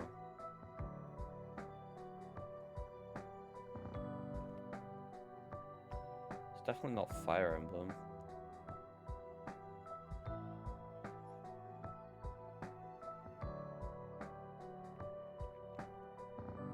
Is it a JRPG of some sort? She's nice. I thought she'd be a little too little Japanese for you.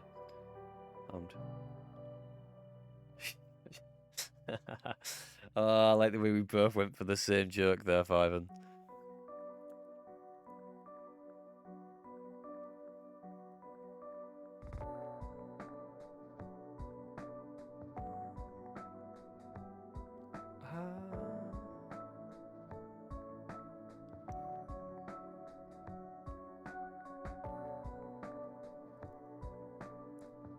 I feel like I should recognize her. I'm guessing this is a JRPG of some sort. Is this a Tales of game? I don't think it is. It doesn't look like Tales of.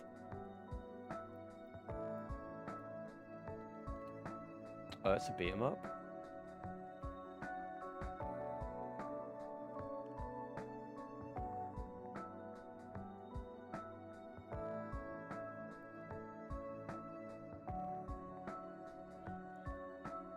Streets of Rage. Dungeon something?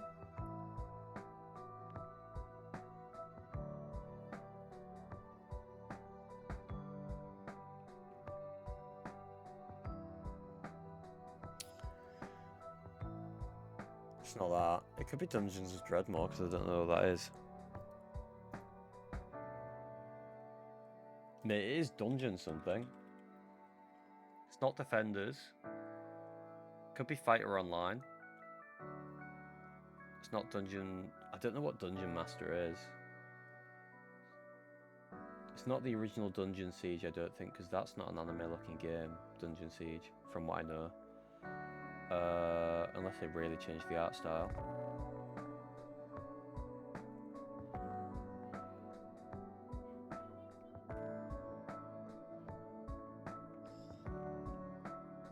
What do you guys think? Dungeon Fighters Online? Misu da Mist.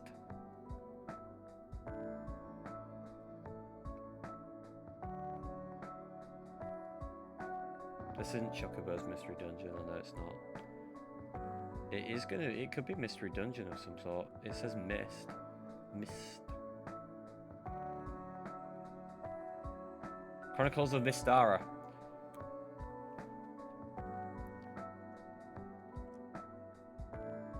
It's only because I could read that I got it. It helps that I've retained my my Japanese knowledge from school. Weeb. To be fair though, right? If you ever learn the Japanese alphabet, like hiragana and katakana, piss easy to remember. Kanji is the difficult one. I did Japanese at school.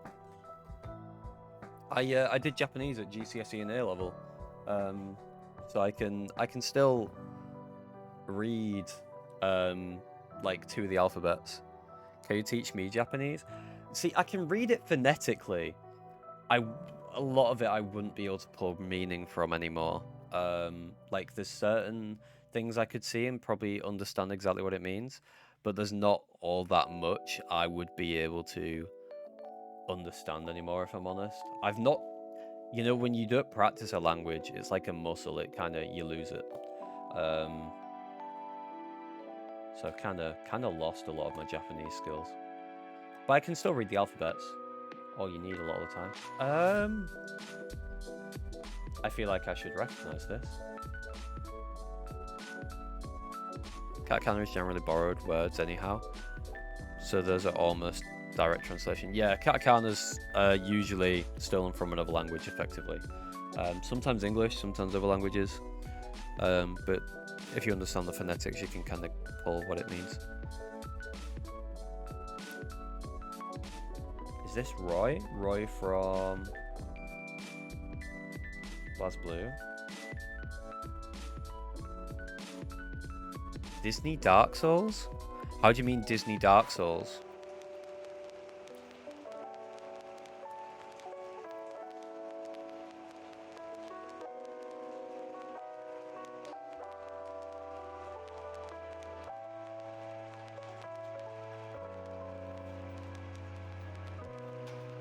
It reminds me of Ike from Fire Emblem, but it's definitely not him, and I don't think it's Marth either. Those are like the two Fire Emblem characters I know.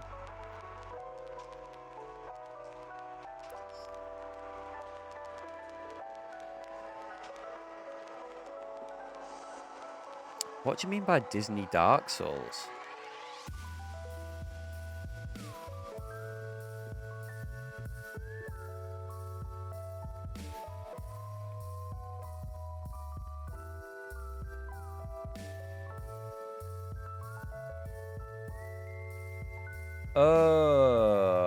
Yeah, I know what you mean. Oh, fuck. Yeah, what is that game called?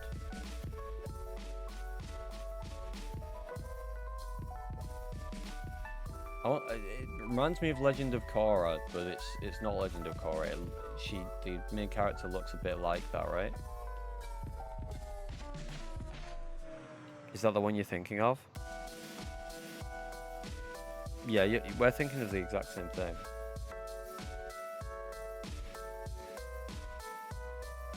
I feel like her name begins with a K-O, but I could be wrong. Maybe it's just because I think it looks like Legend of Korra. I think that, maybe. You can have a look. Kala Kangaroo? It could be, couldn't it? You never know. I did not know Karlach's second name was Cliffgate. That is news to me.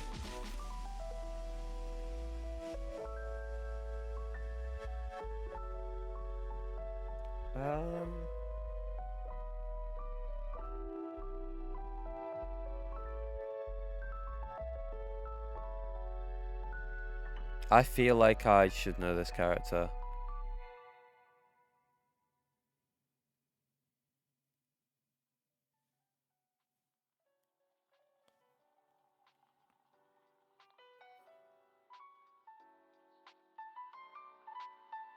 We're gonna find out Gale's surname isn't of Waterdeep. You kidding me? I love Waterdeep as a city in Dungeons and Dragons. But that's probably because as a kid I played a campaign set in Waterdeep on Neverwinter Nights. Loved it, man.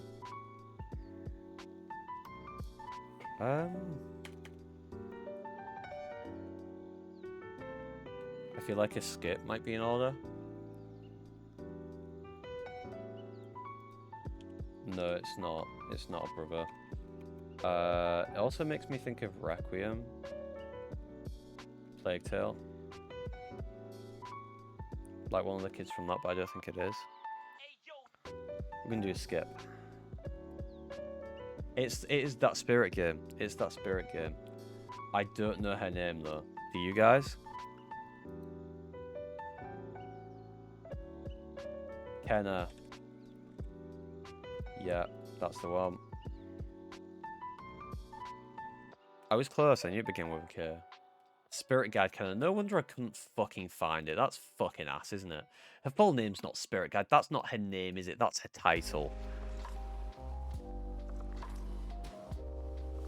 That's fucking bullshit. Me in this game, we're fighting. Spirit Guide Kenna, my ass. Goblin Invisibility Skill Tree Dark Fantasy. Oh, this is, I know exactly what game this is. Sticks.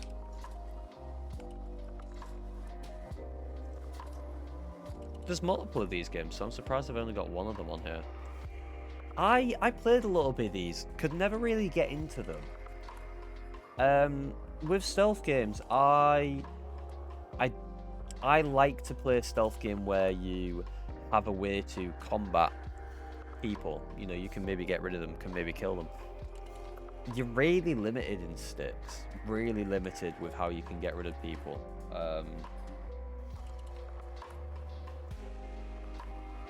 you'd like it more if it was set in Warhammer.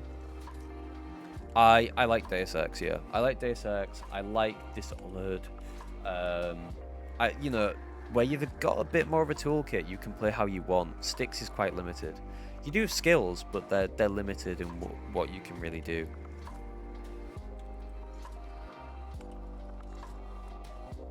After 2012, not first person, not single player.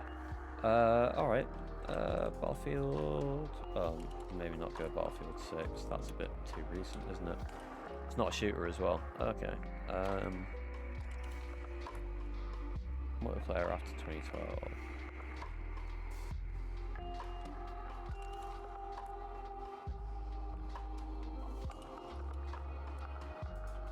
That, sure, you know what? No, Dark Souls 2 would be a role-playing game. It's not a role-playing game.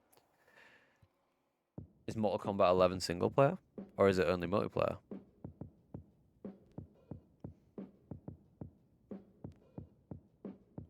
Part of me's like, I could go for an MMO, but I don't think an MMO is a good idea.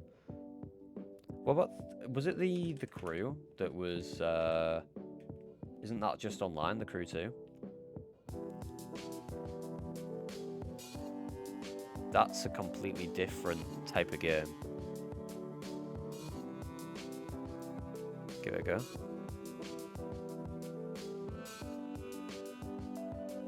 It's not racing. Okay.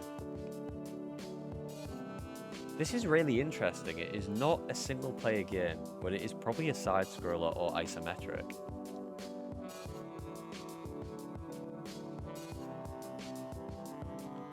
I was thinking about Dota 2 and stuff, but I think they came out way earlier. Dota 1, you know, when you think about it, Dota 1 was a mod for something, wasn't it? And then Dota 2 has been around a while.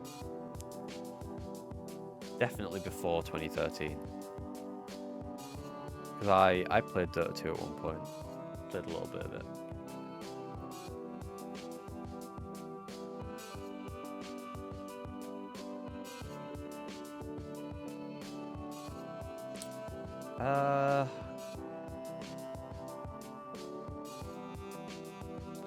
Fuck it, if we try MOBA, it'll tell us something, right?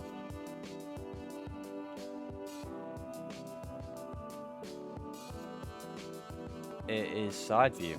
We're looking at a side view co-op game between 2014 and 2017. When was Little Big Planet 2? That would have been earlier than... No, would it? No, Little Big Planet 2 could be around...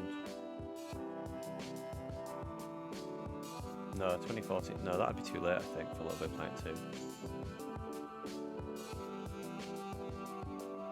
And that can be single player, so no, it doesn't work. Side view game that can't be single player? Yeah, it's multiplayer only.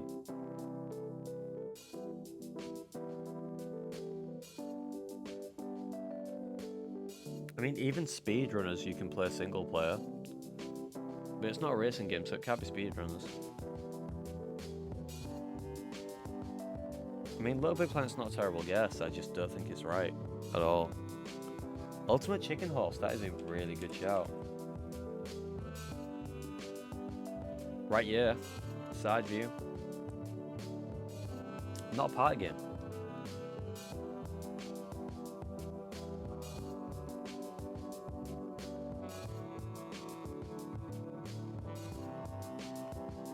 What if they have stuff like Duck Game?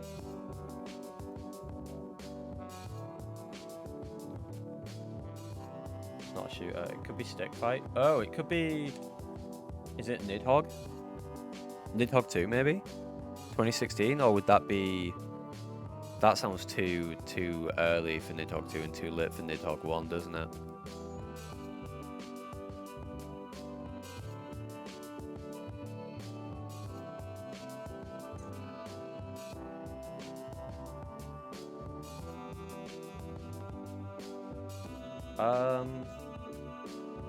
There's co-op as well. So it's not versus, it's co-op. Or it can be co-op.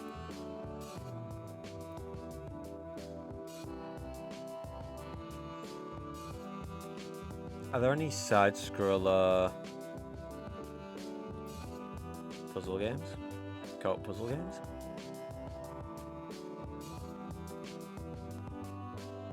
There is. There's Ibanob. Is it Ibanob? Well, it's not on there if that is the game. There's a couple of others. I think we are looking at an indie here.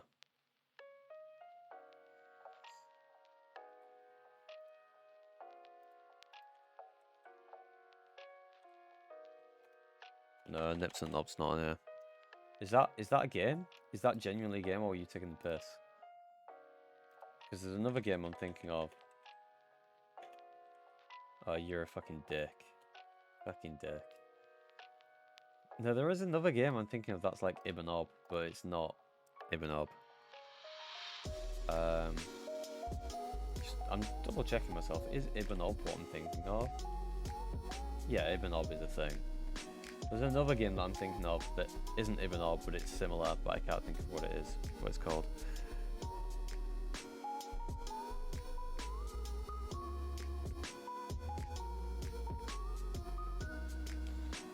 We don't know if it's a puzzle game. We haven't put a puzzle game in yet. We could try that. But I'd want a side view puzzle game. Oh, you know what?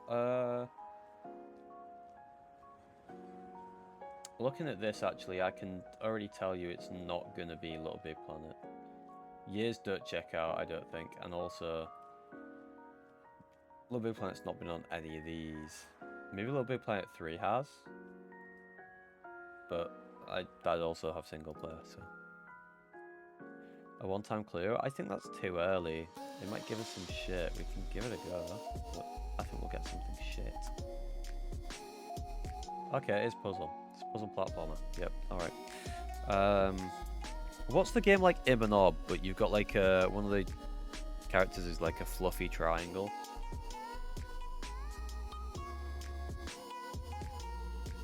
Anyone know?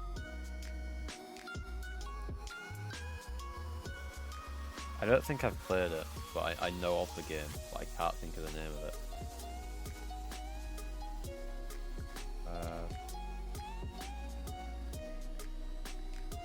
Oh, typing in out is going to make it hard to find what I was looking for. Fuck. There's another game I was thinking of, but I have, but I can't remember the name of.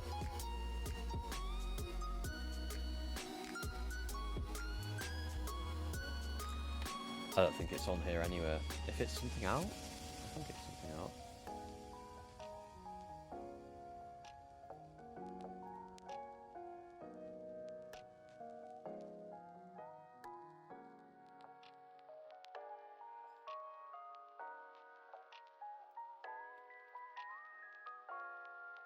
This is hard, yeah. I think it's because it's quite a niche genre as well.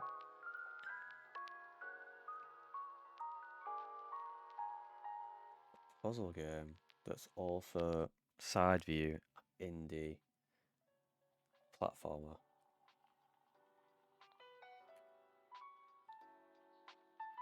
Could be Aegis Defenders if that's on here.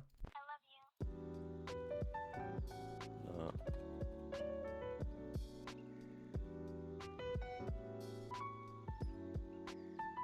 I'm honestly just trying to think.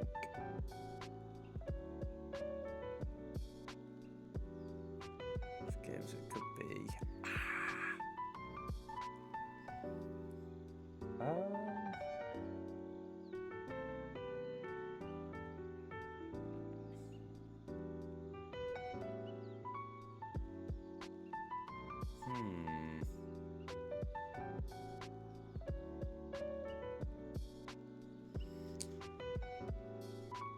There's a game I have that I'm trying to think of, and I literally can't think of what it's called.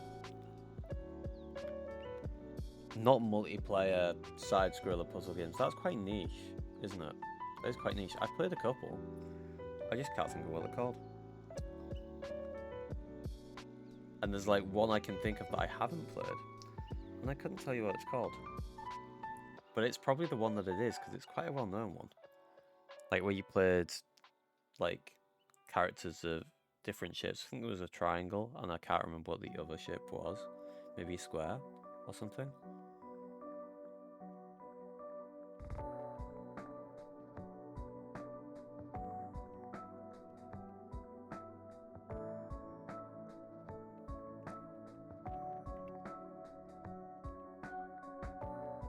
I know I've definitely got a game I should be able to think of, but I just can't. Ah!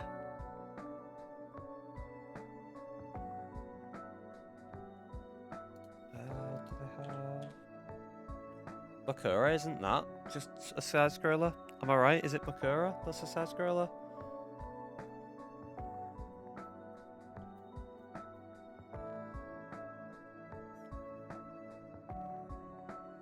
I think. Try it. Not the game I thought it was. My bad.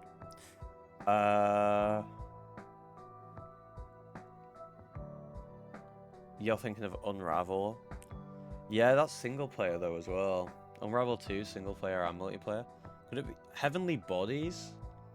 But I think that's too recent.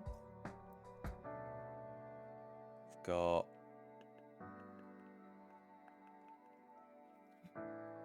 Amanda the Adventurer. Don't even go there, man. Don't even go there. I don't want to remember that game.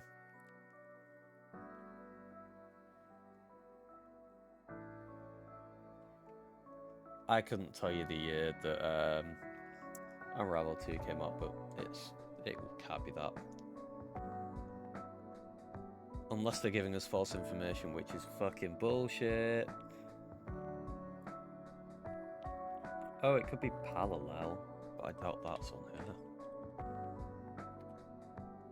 No, it's not on here.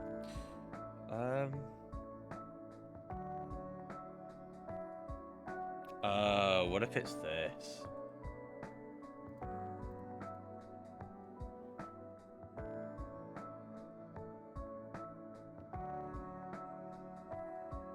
It's Pico Park. I didn't know it came out that early though, if I'm honest. Have you guys not played Pico Park? It was really big on Twitch, like back in... I want to say back in like 2020, 2021. They've made a second one as well. Yeah, I remember I streamed it at one point, I think, or I played it on someone else's stream, I think.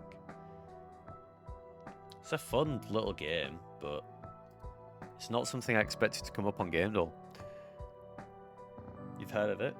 It's basically a multiplayer co-op puzzle game, but you've all got to work together, and it can be really frustrating. Because if one person fucks something up, you have to do the whole thing again or whatever.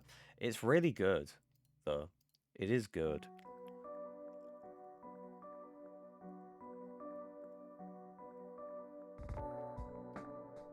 A community game starting 2026. What, of Pico Park? You want to play Pico Park? You want this chat to play Pico Park? You think it'll go well? You think we'd be alright? You think we'd manage it? It is kind of... It's not hard, though. It's just getting everyone to, you know, kind of work together.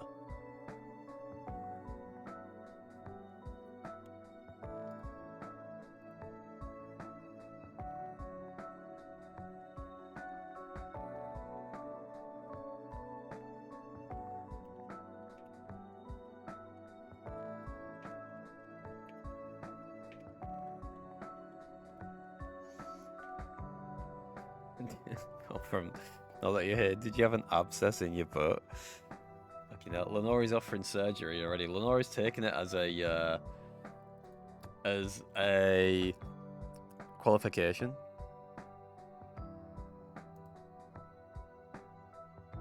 You have a question, Money? What's up? Who do you guys want to raid? We could raid Wizard of Oz. He's playing 9 souls.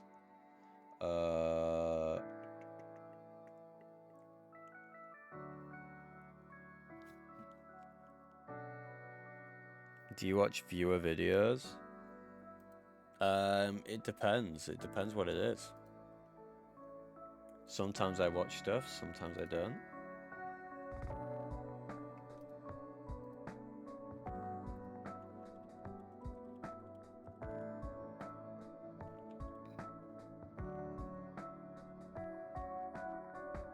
Right, we're gonna raid into Wizard of Oz playing Nine Souls. I am probably gonna dip so I don't get any spoilers because I haven't played it yet. But we will go with the raid message. We're all winners.